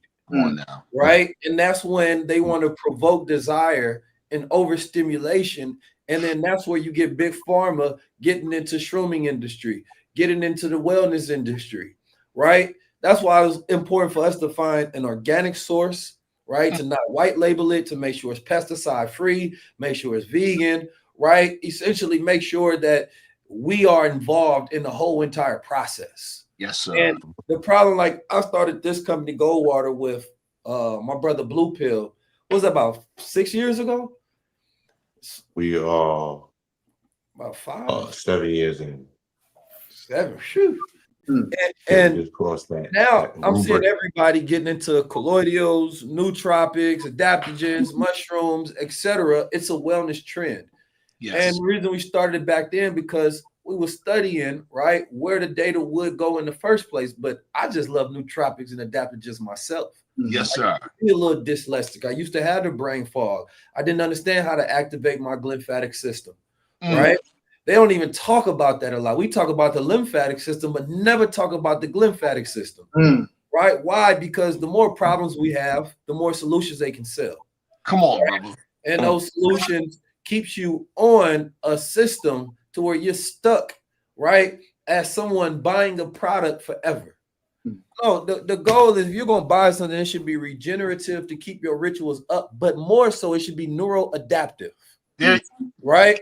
When we're talking about neuroadaptive, I'm not taking something to keep a certain baseline. I want to rise above that. So I didn't want to just take this and I felt like, oh, I was good at studying. No, the way you do that is you implement your environment in it. You read, you experience, you work out. Therefore, it rewires your neurons to where you adapt to that level of feel good that you was at. You got so now it. my clarity is always here. Now my mental recall, my acuity is always sharp. Right? Right. So we supposed to be evolving. But if you teach a society about neural adaptation and how to activate your lymphatic system so your cerebral brain fluid is cleaning your brain, when you wake up and you have clarity, guess what? You desire less things. You got it, brother. You desire less things. That's what I'm saying. In this time, we don't know how to deal with our own brain technology. Right. Yet we think we're ready to deal with an internet that now talks back. When we first got on this, all we could do is command the internet, write on it. Then it became read and write. Now the internet writes for us, talk to us, guides us, give us information at a time where people are doing less thinking on the planet Earth. How about that? And now you're giving it to your child, this new complex being. And we know that when something becomes complex, it becomes conscious. Yes, sir. It is complexity that breeds consciousness.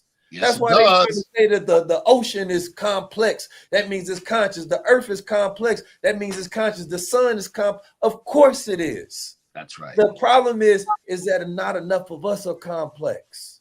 How about that? Right? And so that lack of complexity is they built a simple model of a human being, your habits, your media, your programming, your rituals, so they know exactly how to hack you. No, we have to switch things up and increase the complexity in our music, our economics, our social spaces, our wellness, and not just wellness, what we call deep wellness. Getting deep into it, knowing the science of it. It's not enough to be just layered into the shallow. No. You understand me? We have to get back into our science mode. Right. So therefore, when it's time for us to upgrade ourselves, we actually know how. There you go, brother. There you go. Brother, that's our job as men. That's when we talk about alchemy, you hear people talk about alchemizing. Man, that's our job. We are to constant. Keys just said it, man. He got me amped up. Listen. You raise the standard until what's considered extraordinary at that time becomes your baseline. And then you know what you do? You do it again. And you do it again. And you do it again. That's called elevation. That's called raising your vibration. That's called ascension. Listen, it ain't no wave you ride and you ain't got to do nothing but sit on your hands. Nah, it's work. Every man, no man should ever not know what to do with life. Come on, brother. That's the problem. When you seek it, the most dangerous thing in what we call loneliness is a lack of identity, and a lack of self-awareness, lack of self-knowledge. You don't know what the hell to do. If you're focusing on evolution of self, you always have something to do. Always. Right?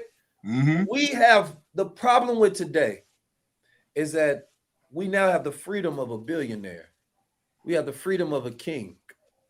But the problem with options and choices is that they actually erode our decision-making ability. Come on, brother. Because we were not supposed to have this many options. That's a fact. Democratization of access to information, to media, to tools, to creativity, to people, to connections. We don't know what to choose, so we end up making a bad decision.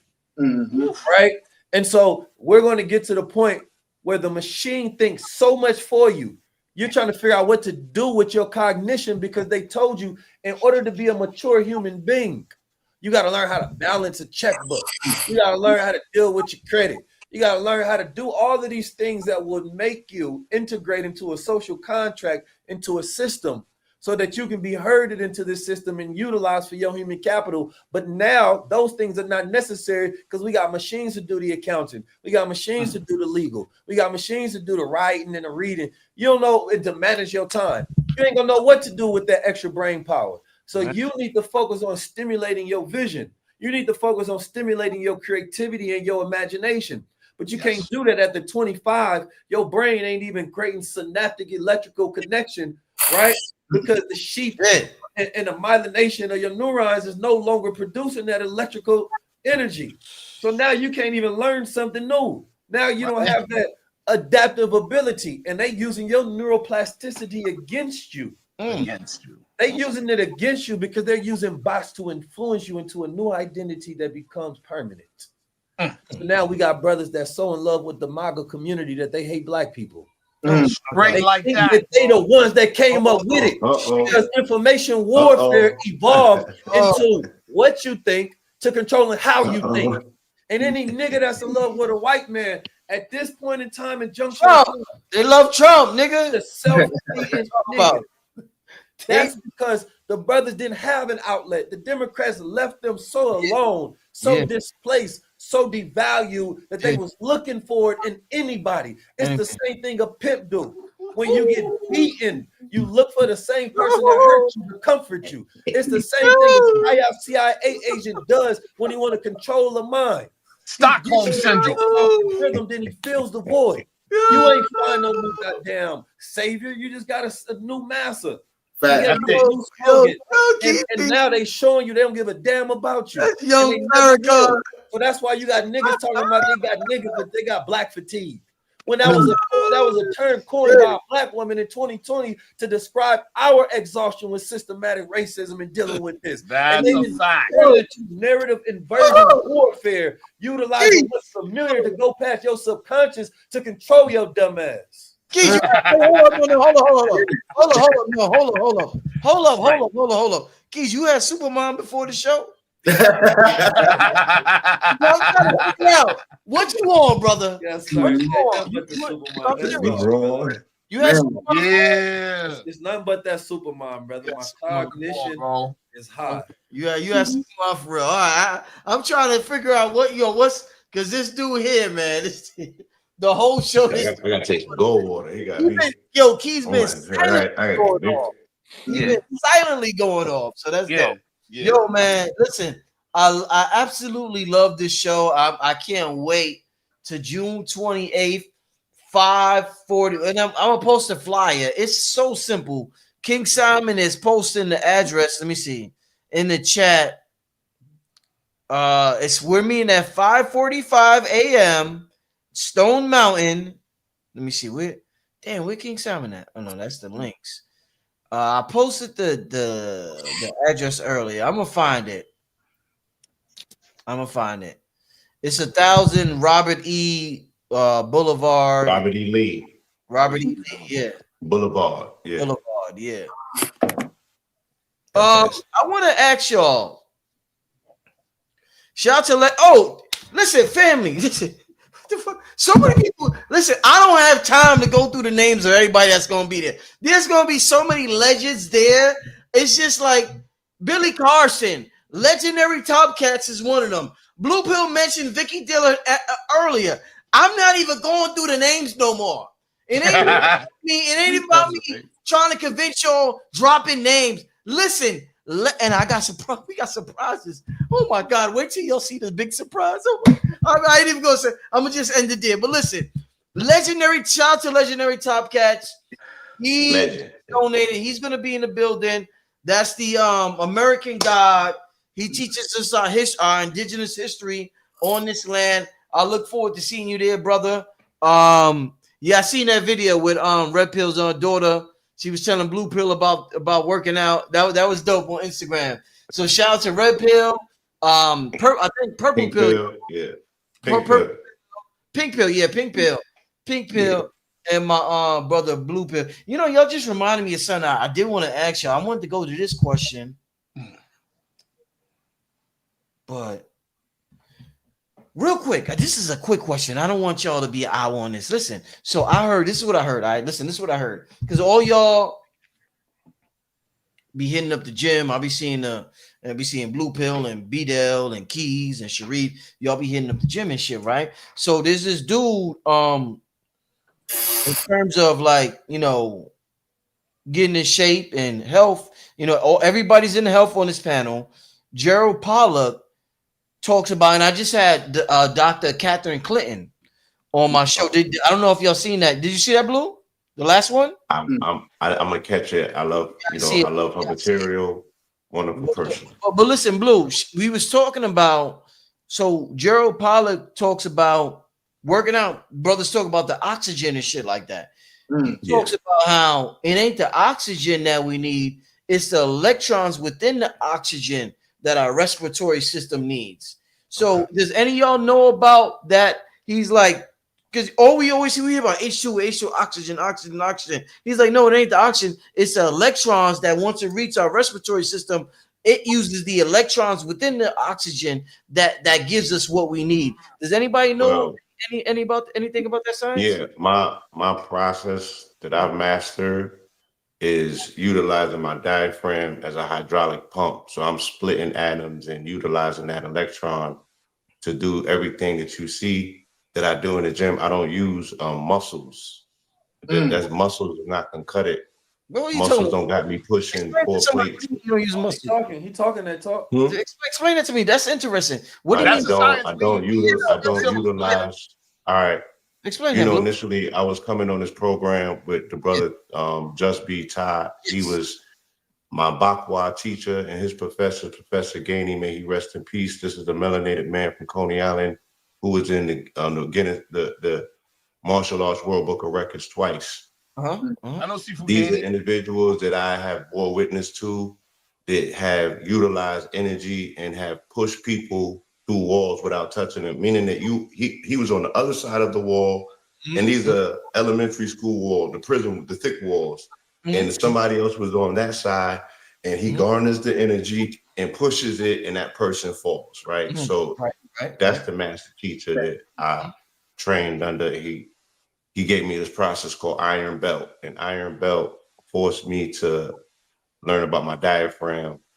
And again, my modality being that I had learned from Montauk Chia prior to this, visualization. So I already knew about the microcosmic orbit and the importance of visualizing it. Then when I got into Bakwa, it taught me how to screw into the earth and use the latent energy of the earth. Plus, he said all the Western world teaches you to tap into here, your prefrontal cortex, and that taps you off. That taps you out from having ancestral connections to the silver cord, which connects you to the overmind, what our brother Keith may potentially call the supermind. And when I can no longer physically do things with my body, I used to visualize that the cord would be lifting me like a yo-yo, and bro, everything would just start going up. So I had hacked my own mind to just that the mind can do it outside of the physical body. But when I got in the gym and I had got on that formula, which was at first it was like 6 or 7 grams, but it arrests fear. So you don't have no trepidation. You're not even thinking about it. And this is a DARPA, John Hopkins funded research into how to create a super soldier. So my trainer is a licensed, quote unquote, he was the person that was responsible for getting cannabis passed in legislation. And now they're working with the silo. So this is medical research that I'm undergoing as well. This is not me freestyling. What I learned, again, with the hydraulic, with my diaphragm, if I use my diaphragm as a hydraulic, I'm pushing everything with my breath, with air. The air is pushing the weight, because what happens when you split the atom, the energy can be supplied equally distributed through your entire body if you have a functional fascia. So my Bakwa training taught me something called flexing, and flexing is you turn the whole muscle group into one muscle. I just like how we will open our hands and just squeeze. Right? That's piezoelectric. I'm putting pressure on my skeletal structure. I'm squeezing my fibers, and I'm creating like what they call the superset. The stuff they do in Dragon Ball Z. Yeah. So again, I'm pushing the air down, but when I'm pushing air up, it's meeting in the diaphragm where that atom, that electron gets absorbed, and then if you could see the energy around my navel, it would look almost like a disc. And then as you pump that air, the disc is stronger and wider, and I got more access to oxygen. And the thing about the Scylla is that it increases lung capacity. So the more air that you can breathe in, the more air goes to the brain, right? More oxygen to the brain, which allows you to tap into theta and then ultimately gamma. And you're in a real life situation under 2,000 pounds of weight, either you got it or you don't. The evidence of you having it is that, hey, I'm still here. And the reason why, if anybody else, I don't know if anybody else want to chime in on that. The reason why I asked that is because we're going to the mountain on June 28th. So we're going to be elevated. Right. So the air, the oxygen is different up there than it is down here. I remember before, shout out to Keys. Keys invited me out to the Apollo. I'm from Harlem. So it was big for me. He invited me to the Apollo to interview him on stage, right? At the Apollo. And I was like, wow, that's dope. I'm from Harlem. I get to interview this brother at the Apollo. I came up with the majority of my questions. I flew in that day early in the morning. I came up with my question. It was a beautiful interview. I asked magnificent questions, and the questions that I came up with on the plane when I was elevated, and I felt like imagine you smoking a joint or you drinking liquor and you getting high, right? When I was writing questions, I felt it was a high. It was a high I can't explain. It was beautiful. It was, and it brought me back to, they told an entertainer. Damn, who was this entertainer? I don't know if it was Kevin Hart, but somebody. He's on the tip of my tongue. It'll come to me and pause, not tip of my tongue. But it was somebody, his name, I remember it, but I can't remember. A white lady told him, if you're on a plane, he was about Kenny Smith. If you're about to go to sleep, don't go to sleep. Do some work instead of going to sleep because you're tapping into some form of creativity. And he did that, and he tapped into some form of creativity on the plane. Talk to me about the elevated, being on the mountain, and creativity. Well, I wanted to speak on what he was talking about a little bit in the gym, if we can rewind a little bit, because it's something I probably normally never get to speak on, just in terms of the 19 keys.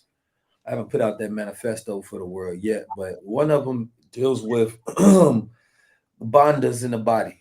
You understand me? And bonders in the body are what bonds the body. You understand me? And the body can contract and release energy.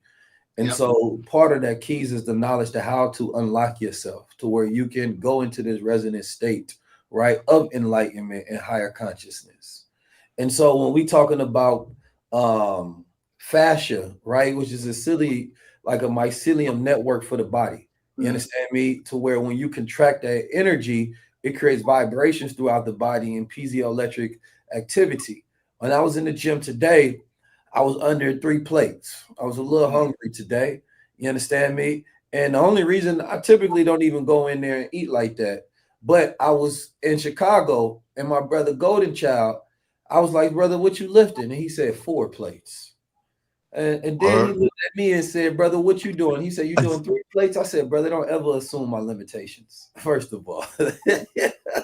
Right. So now I don't have a PR, number one.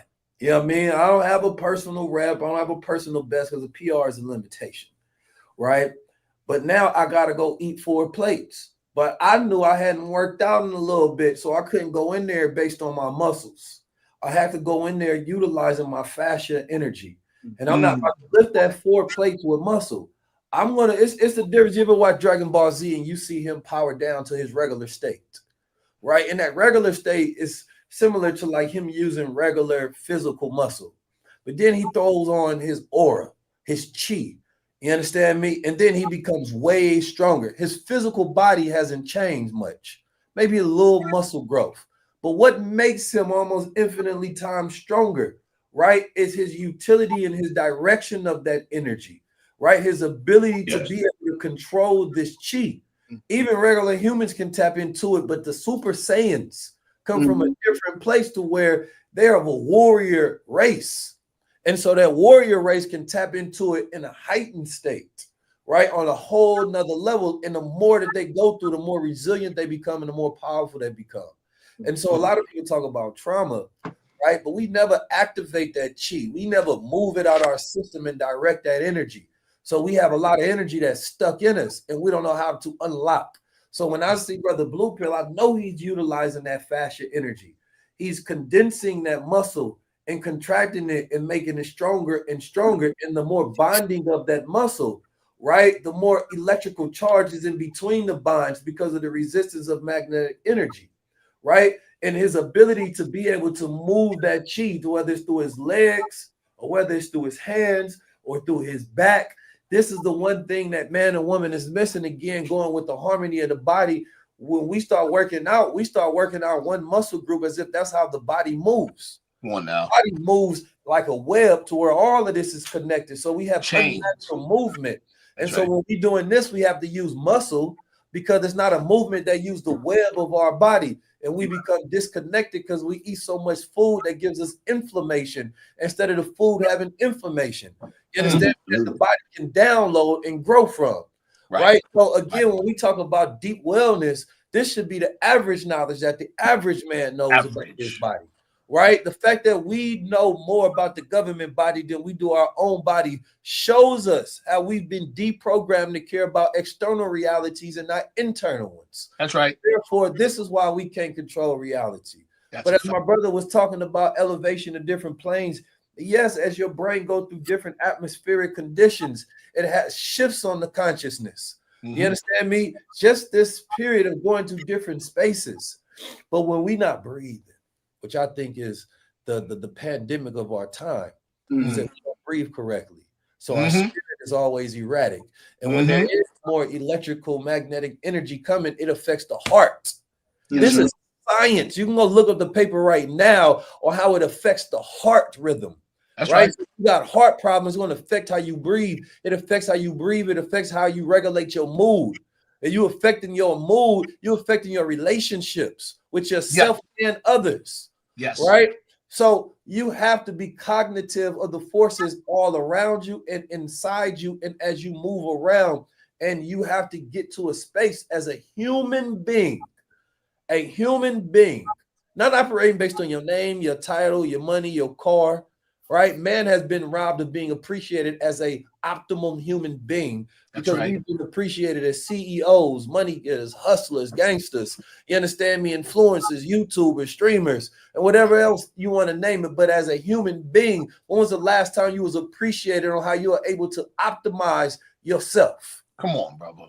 You know what I mean? How you know how to utilize and regulate your own body's energy and your heart. That's what a warrior was able to show when he went to war, was how he had optimal control and force over self, right? How he could move a sword a certain way or throw an axe a certain way because it was also a connection between his body. That's so fact. When now we appreciate that when we see brothers in football and soccer and basketball, we appreciate the optimal force that they've made themselves. Yes, sir. But when it comes to the average man, unless we're getting a contract to be an optimal human being, we ain't optimizing. Ain't that something, bro? Yo, brother. Listen, first of all, you give honor to you and Blue Pill and what y'all just demonstrated. Y'all spoke to my literal profession. This is literally what I teach every day. That was beautiful to hear it come out of you all's mouths and from your personal experience. Two things I want to say really quick, like to give the technical terms for what Blue Pill was describing, right? Oxygen is the final electron acceptor in what's called the electron transport chain, right? And as electrons pass through this chain, a proton is generated, and ATP, adenyl triphosphate, is the energy or the ATP synthesis. The process uses this gradient to magnify ATP production in the cells for greater energy. That's the technical stuff. Which I'm gonna throw in there, which is what cordyceps does in the body. Yes, it does. I mean, you take that cordyceps. I take it as a pre or a post because it actually increases ATP production in the body if you want to get that high intense workout, and it actually does something very interesting. Yes. Right. So what it does is after the workout, it increases inflammation. Normally that's a bad thing, but the reason it does that is to speed up the healing by 4 times. That's what it does. Now you get a faster recovery. Again, man, what we doing, this is God science. I'm in here with the God bodies, and I appreciate y'all, brother. For sure. And as Brother Blue Pill brought up before about the mycelium connection, that's exactly what cordyceps is. Cordyceps is a mushroom, people. It's a part of our Chinese medicinal pharmacopoeia as well. But now the other thing you all talked about got me more excited. The fact that Blue Pill said he uses human-generated pneumatic force in the body for the power. And brother Keys mentioned connective tissue power. Listen, that's our whole system. Some of you all saw what I did with Indio Champ. Shout out to Indio Champ when I slapped the coconut. Yes. That's not muscle power. That's connective tissue power. So we like in our system, our whole entire power engine for our martial arts is not based on muscle. It's based on connective tissue. We use the muscle to move the structure and set the structure. And then we use a connective tissue power like compound bows and arrows. We don't push punches. See what I'm saying? And so every joint is a bow. Every joint is a bow. And here's a bigger part about that. Connective tissue is anaerobic. So it's kind of like, you know, is it basically the same thing as, you know, the body becoming like the God particle? You become a human CERN machine, basically. Brother, you hit it right on the nose. And we teach it very physically and very practically. That you hit it right on the nose, Bdell. Thank you so much for that. Okay, y'all got me amped up. Listen, I'll just say this one last thing. Muscle, I don't care even if you putting stuff in the muscle.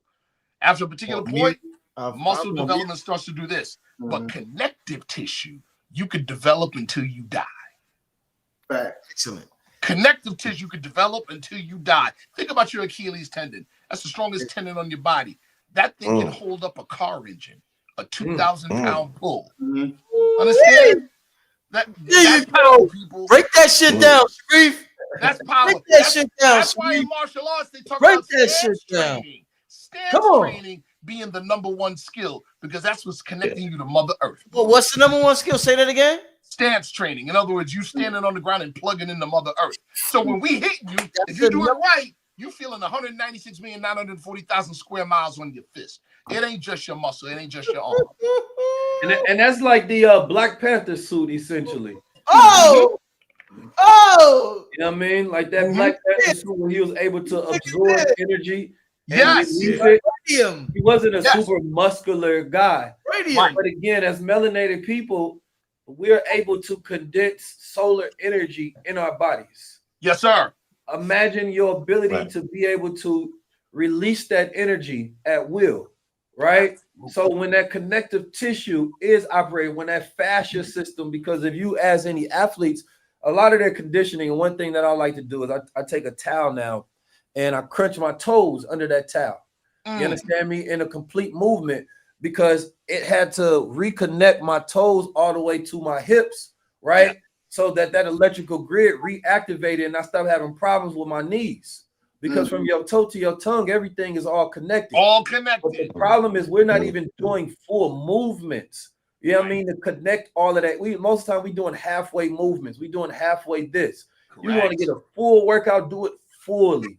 Move in ways that human beings move. Pick up weights and go from sideways. You can work out at home and get the best workout because we actually weren't made for the gym. You understand me? That's why a man can be stronger than a strong man doing rock climbing, right? And the connective tissue and energy he's able to hold is so massive that another man needs all of this muscle to do same or similar, right? Most of what we do is aesthetics. It's a warning to somebody else. They say, listen, I'm conditioned. But it's not what's necessary to be strong. It's not functional. Real quick, can I touch on that? About the gym. One of the main things that the brother said that was so key, I just want to add science onto it before I continue. Every last one of you brothers, I have personally given my adoration to on numerous occasions and told you that I have learned something from you that I utilize in my personal development, and I demonstrate it for the rest of the world to see evidence, not for them to see me, just to show that we are in possession of modalities that we don't gotta be small anymore, right? We are larger than life, and the potentiality of what we're able to achieve, we don't even know.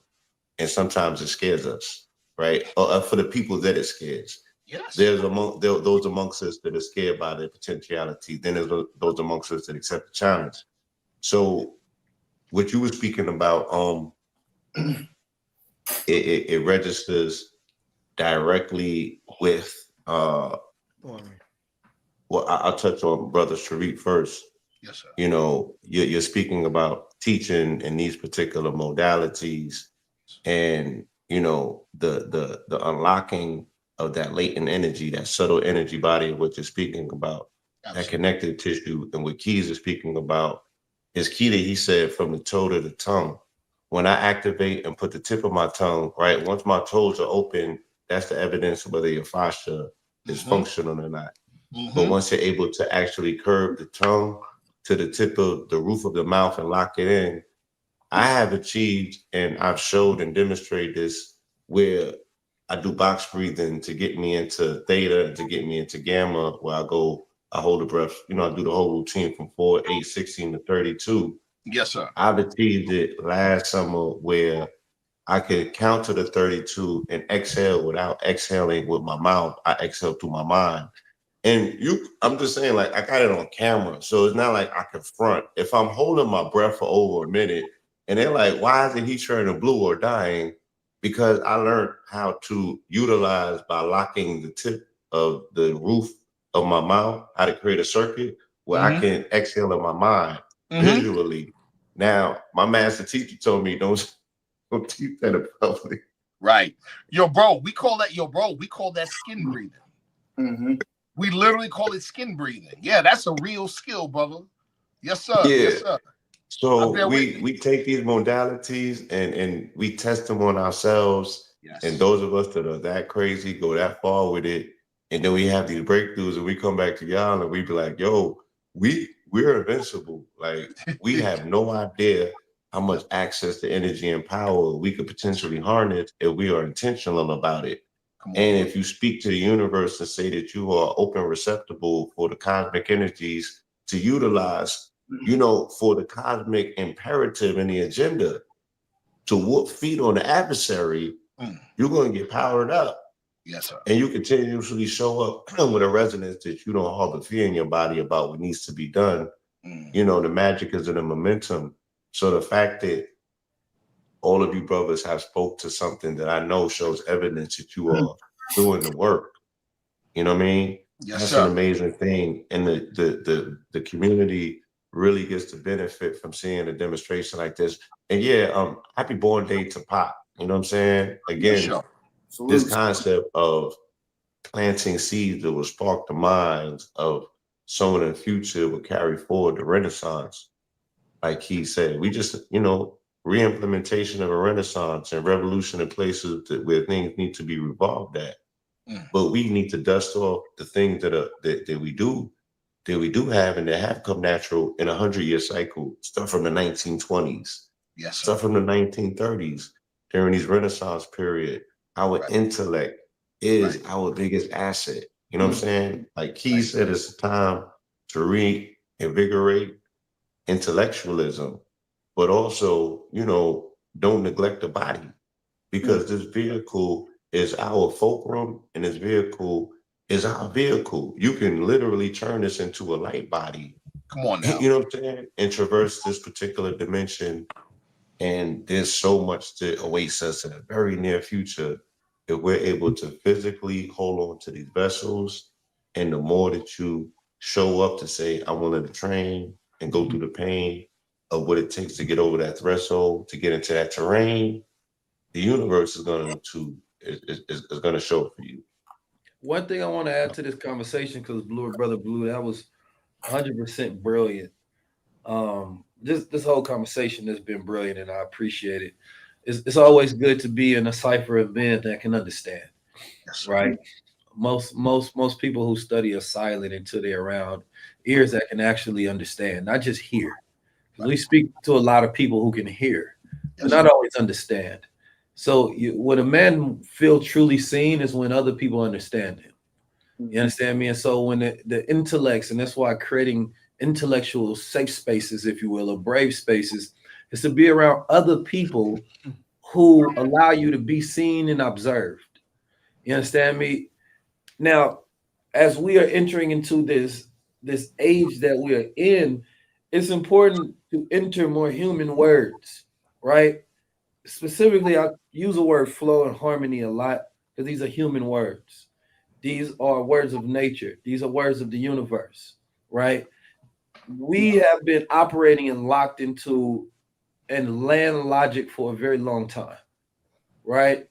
By that I mean that we literally live on a planet that is mostly water, but we think of it as if we're tied to the earth. Right? And we have disconnected from these enchanted waters. We're disconnected from the rhythms of the ocean. We're disconnected from aquatic life. So we don't think in flow. When man wants to think about discovering things, he would hop on a boat, right? He would go across vast lands and he had to have knowledge of water and intuition of water at such a high level, right? That was wisdom because wisdom flows. Even logic starts with an L, it starts with an angle. You understand me? Or logic rather, but wisdom is a W. It has a current, right? And so what we've done as human beings in this particular time have been locked in land logic, not understanding currencies, right? Not understanding wisdom and flow and how to operate in harmony with things and how to navigate the rough seas of life, right? So we stopped becoming navigators. We stopped becoming navigators. We take planes for instant convenience, right? When man truly discovered and he honored, right, in the stewardship of the earth, that's because he was in tune with not just the land, but the seas of the planet Earth. And that's important in this Aquarian age of how we're supposed to move on this planet Earth, because that adaptability is this fluidness of the mind to keep that plasticity, right, ever so flowing, but only in the direction in which we want to navigate in, right? So I don't want it to be used against you because they understand that your mind is open during this time, right? And they're using that against you. But as a people who live on this water planet, this Aquarian planet, even though we call it Earth because we're connected to the dirt, we're living on a water planet. Right. So I just want us to understand the necessity of that because we come from a womb of water and darkness, right? But after that, what they say, black people don't swim. Who the hell created that narrative? Right. Who created that narrative? We had to be in love with water in order to navigate them. Right. You understand me? We had to master it and know everything about it. And we know that the ocean itself is conscious. We had an alignment with the fishes and the whales and the dolphins. And we knew the same way we know about herbs is the way we knew about the sea. But we're completely lost on land. You understand me? And this is why we don't feel connected, because Mark Zuckerberg builds a cord that is this W-shaped cord all across the planet. When they connected people again, what they do? You understand me? They created this internet, right? All the words they use, ether, internet, stream, these are just different areas in the planet. Yes, sir. Thought. You understand me? When we're streaming, that is of a lower bandwidth, which is why they couldn't get the drones in Jersey, right? All of these things represents different planes, and we've been stuck on one plane, which is why they've been able to win this whole entire time. And so if you're not operating in multiple planes, you're not going to be able to be used in the future, right? And that's why they're trying to go quantum. They're trying to go without a body. They're trying to eliminate the need for telomeres and live forever because they're trying to exist in multiple dimensions all at once. They want to conquer the seas, the earth, the land. What are we going to conquer? Once we conquer ourselves, we take back our rightful places as stewards, not of just the land, but the seas and the air and space. You understand me? Like they building space technology right now to conquer space. Right. What are we thinking about conquering in the sense of stewardship and harmony to live and flow with? So that knowledge has to be back in self. That knowledge has to be back in the household. That knowledge has to be back in the community. Indeed. That's a fact because, instant gratification plagued this generation. So the Western world in itself, it messes up your proprioceptive perception to where it keeps you subjected to the simulation and it disconnects your circadian rhythm that's connected to, the Fibonacci sequence of nature.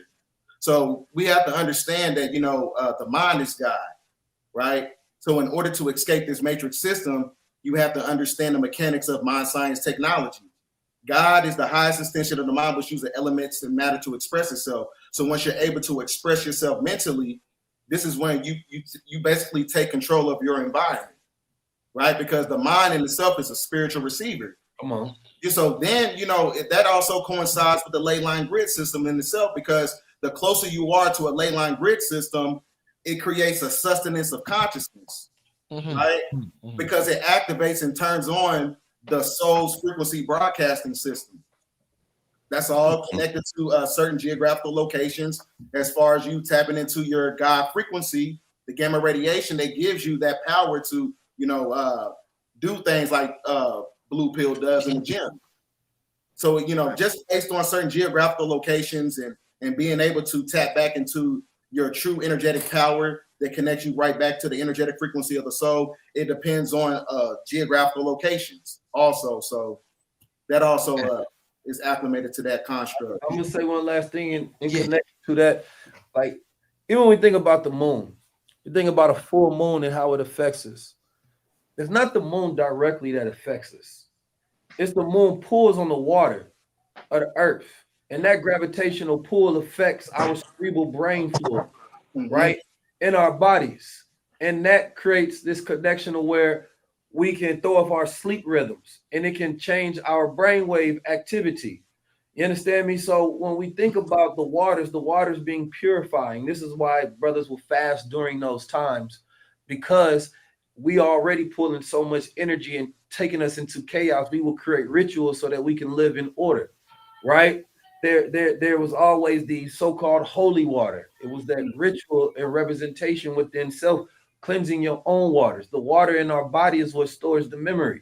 You understand me? When we get heated and we get hot, what men do? That we release water. It's called crying. It's the same thing when something steams up. Men don't cry no more. We try to find expression of something else, but it's something that we have emotionalized or feminized, right? But a tear is just when your body overheats and it's purifying and cooling you back down. That's all. It's a mechanical function within the body because God created everything in order, right?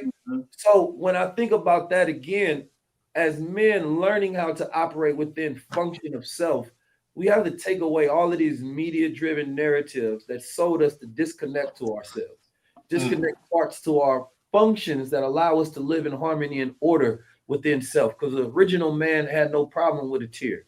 You understand me? An original man had no problem with water, had no problem with herb, had no problem with treating a woman a certain way. He had no problem because he understood how to live in harmony with all things. And Muslims, what we do? We pray with the sun 5 times, sun salutations, and then you have to cleanse and purify yourself with water. You're utilizing the elements, and then what are you doing when you're doing the prayer, right? That prayer is moving banda within the body.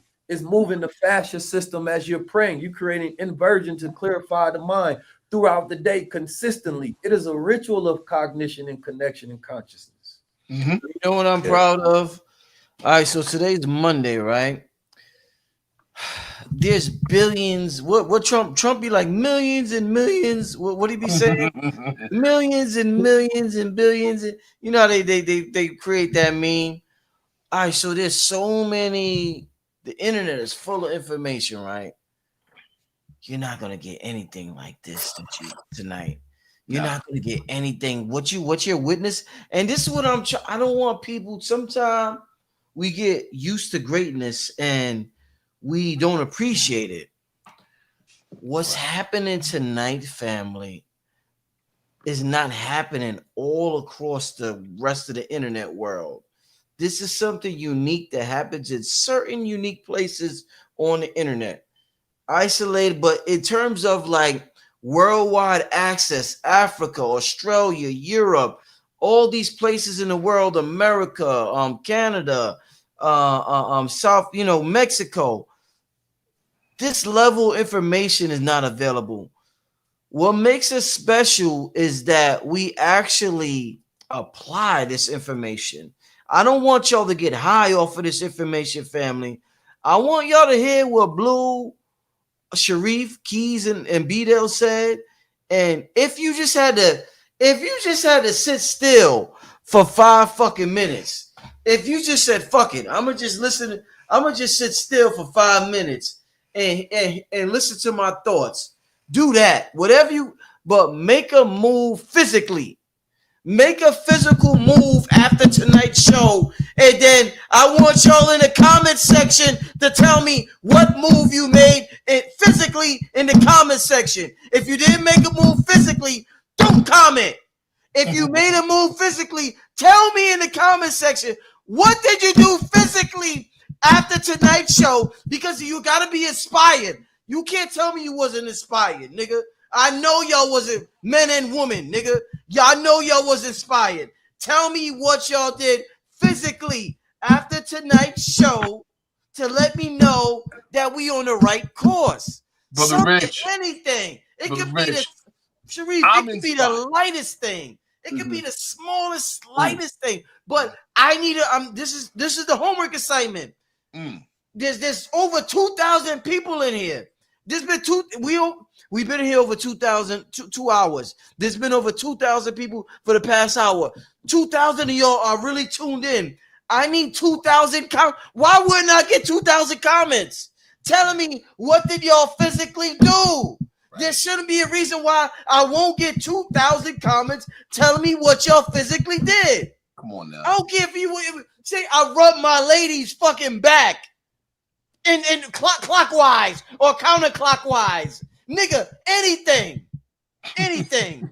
Right. Ladies, I was about to say something. I ain't gonna say that. But listen, just do something physically. We need to get the ball rolling.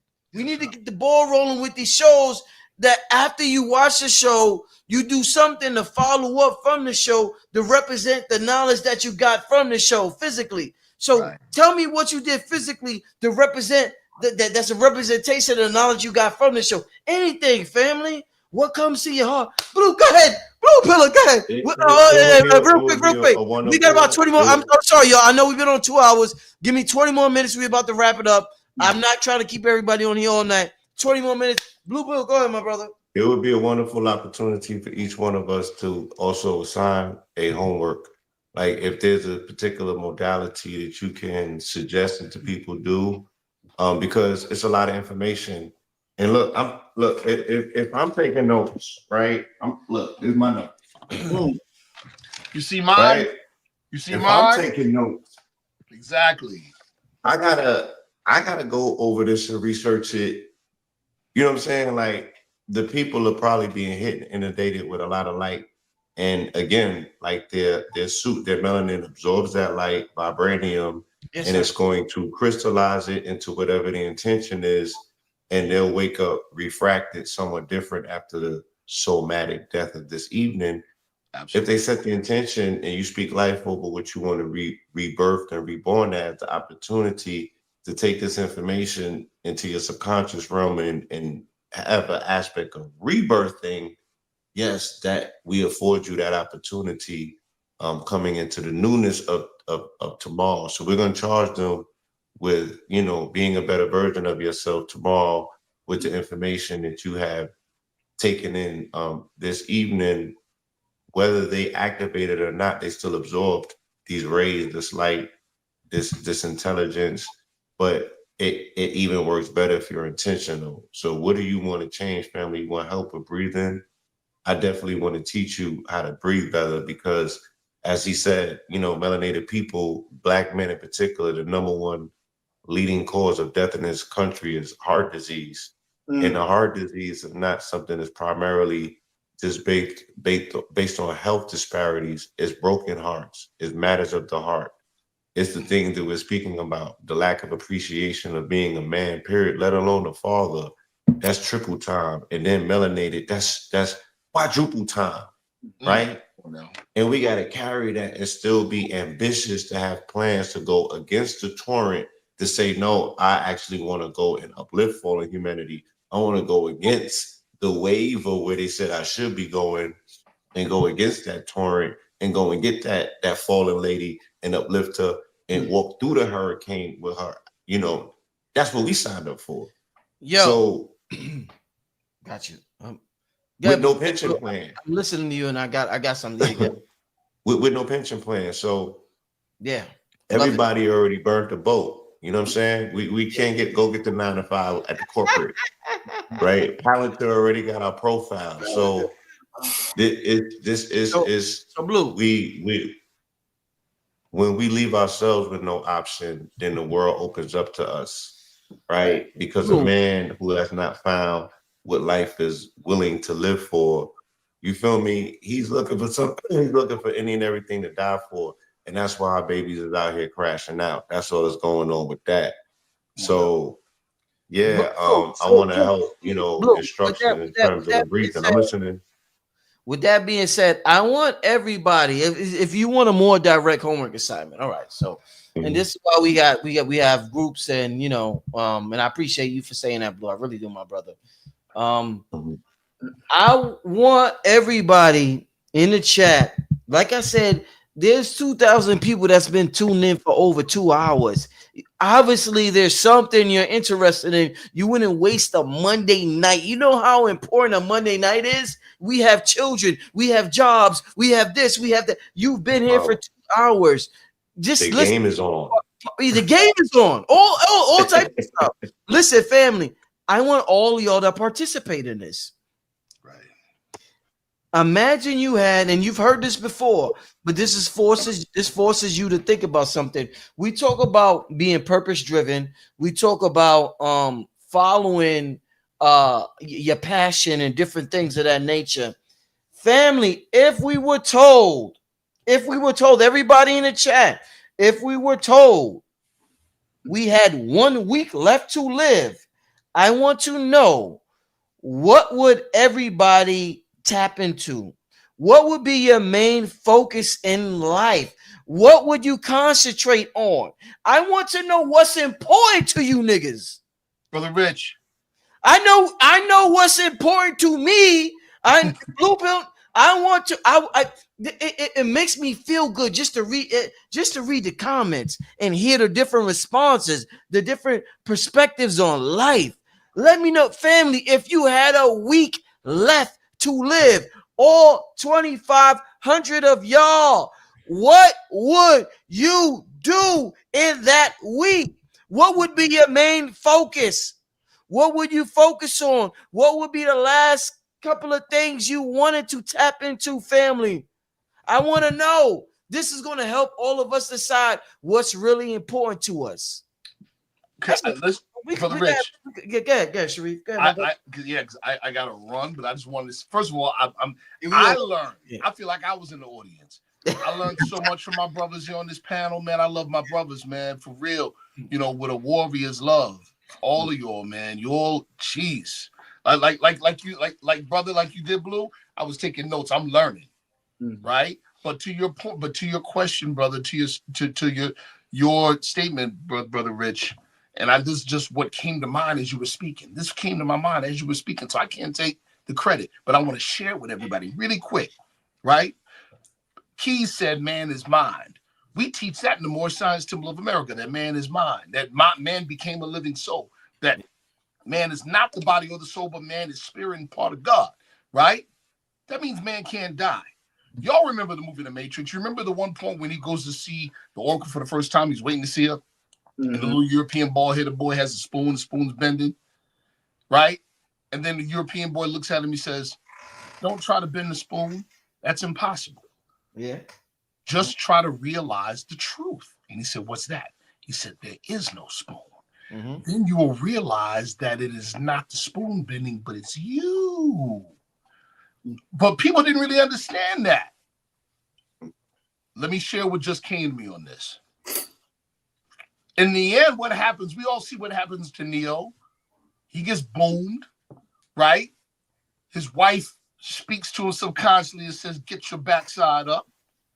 He returns back into the Matrix and reanimates his program. Okay. All right.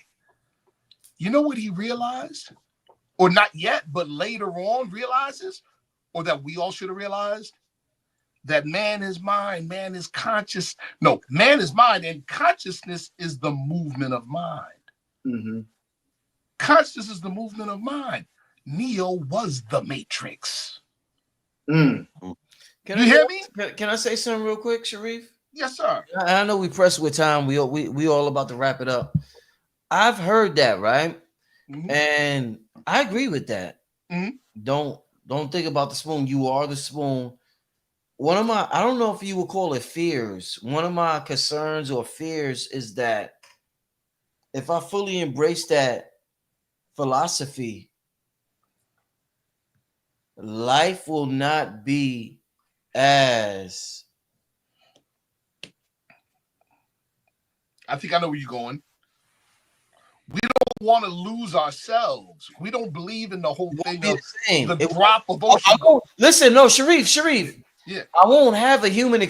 Listen, the whole purpose of this shit is to have a human experience. If I embrace that if that philosophy, nigga, it ain't a human experience. It's God all over again, nigga.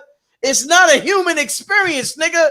I fooled myself to think I'm a human, and that's the trick that got me going down here, nigga. I think I'm human. If I embrace that, nigga, I'm not human. I know I'm God. Therefore, I won't have the experience. Hold on, brother. But let me add that. I agree, but watch this. God don't move backwards. Man's purpose on the manifest is to manifest God within his creation. So that means I can go back to will. Particle function at will. God is learning all about himself. The Honorable Elijah Muhammad said that in the theology of time lesson. That's why we say God is 7 and not 1. Sharif, the Honorable Elijah Muhammad said God never stopped growing, bro. Oh shit.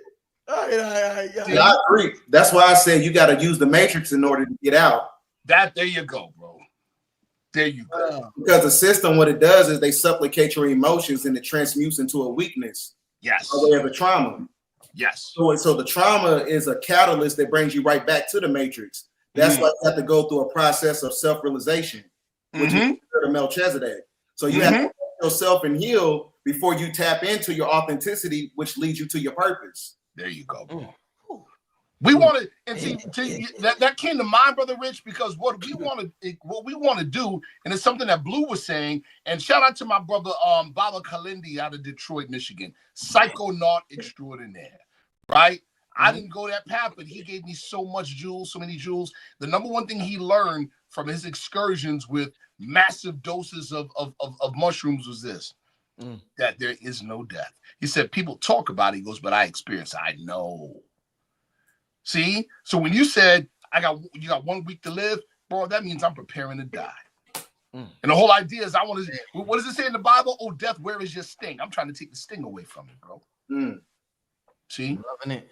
Hey, family, please, all of y'all leave your contact information before we get out of here so that people can get in touch with y'all. Please. Sharif, we start with you, my brother, Sharif. Oh, contact Sharif Anail Bay. That's me on Facebook. Catch me on TikTok at Sifu Sharif. My professional website, as you all know, I run and operate a martial arts school. I'm part of an international association called Yi's Hongai International Kung Fu Association. My Sifu, he's like my father, is Grandmaster Frank Yi Chi. You can find me at SyracuseFighting.com. That Syracuse Kung Fu is the name of the business, SyracuseFighting.com. Oh, also, as you all know, Keys, we got to talk. Blue, you already know what time it is. We have our own brand of authentic monoatomic gold. It's not colloidal gold. It is actually alchemically transmuted gold. It's monoatomic gold. Orbis. Yes, sir. That white stuff. Yep. And it's amazing too. Rearranged monoatomic elements. Yes, sir. Yes. It's great. It's a great product. At Blue Pillar on all social networks at Blue Pillar. But I'm really advocating the family come over to Yapit, YAPIT. It's a social monetization platform. You could get paid to post. And, it's melanated run. And it's really going to be the vehicle that we're going to be able to activate all of this magnificent stuff that we're speaking about in terms of being autonomous and really on top of our BI. It's run by a stable coin. It's called Liquid Cash. It's dollar for dollar with any global currency. You don't got to go through Pancake Swap or anything. And again, it's reward points. You get paid to post actual bread. So that's Yapit. You can use Blue Pill as your referral code. And of course, goldwater.com, GOLDEWATER. What am I missing? ConnectToYourCity.com as well. our streaming network with over 224-hour streaming channels. And yeah, that's about it for now. You can find me at Bdell1014, BDELL1014 on Instagram and YouTube. You can find me at Bridell Rice Bay on Facebook. And I'm also putting a publication together sometime around October. It's dealing with quantum physics, metaphysics, mind science, technology. It's going to be coupled in with theology. And we're going to be tackling, mental health and how to eradicate the trauma. We're going to go into fasting, on how to transmutate energy, on how to level up and to tap into your God frequency. Yes, So you can find me on all those platforms, and that's pretty much what I got. Excellent. Yeah. Peace, family. 19 Keys everywhere. You can go to 19keys.com. We're going to be starting a tour in the fall. That's going to sell out very fast. We're working with this company called B-Sides. It's the Save Yourself Renaissance and Revolution Tour, right? So go to 19keys.com/tour. Then you can go to DM me on Instagram, the word Supermind, or go to asupermind.com. You feel me? And have some Supermind with me. You feel me? I want you to be in this cognitive ritual with me. We also have something we're going to be doing in July that's going to be fun, because we have our prebiotic chocolates with the lion's mane. But 1 or 2 people, depending on how many we do, it's going to be a golden ticket inside of one of those. And we're going to fly somebody out to pull up, you understand me? And you're going to be able to have coffee with me and be with me out here in LA. So I look forward to doing that. And I look forward to seeing everybody on this hike in Atlanta. You understand me? That's going to be amazing. That's going to be proper. Seeing y'all in person is always different than seeing y'all in the digital ethers. You feel me? And fellas, when you get some of this Supermind, you understand me? There's the women just love you better. You understand me? Ladies, the men actually approach you. The women, I know y'all got a problem with men don't approach y'all. They actually start talking to you in real life, not just DMing you. You start attracting the right one. It's like somehow they just know your brain is sexy. You know what I'm talking about? So listen, we want to have a culture of sexy brain men and women, you feel me, to where you are literally attractive because that electrical energy is higher. You feel me? And you're more magnetic in presence and charge. So get you some of that Supermind, and you can follow us at Supermind Labs on IG. I appreciate y'all. I love y'all. Thank you. Love you too, brother, man. Yo, you said the right word. He said sexy brains, bro. You know what I'm talking about?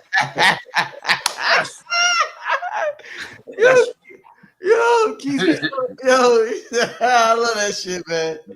Oh, man. Yo, thank you all of y'all for coming on the show. Thank you to everybody who's tuned in tonight. We will see y'all June 28th at 5. Hold on, let me say this again. I got to get ready to say this. We will see y'all. Oh, no, I know Blue's here. Blue going 5:44. I got to say the 44.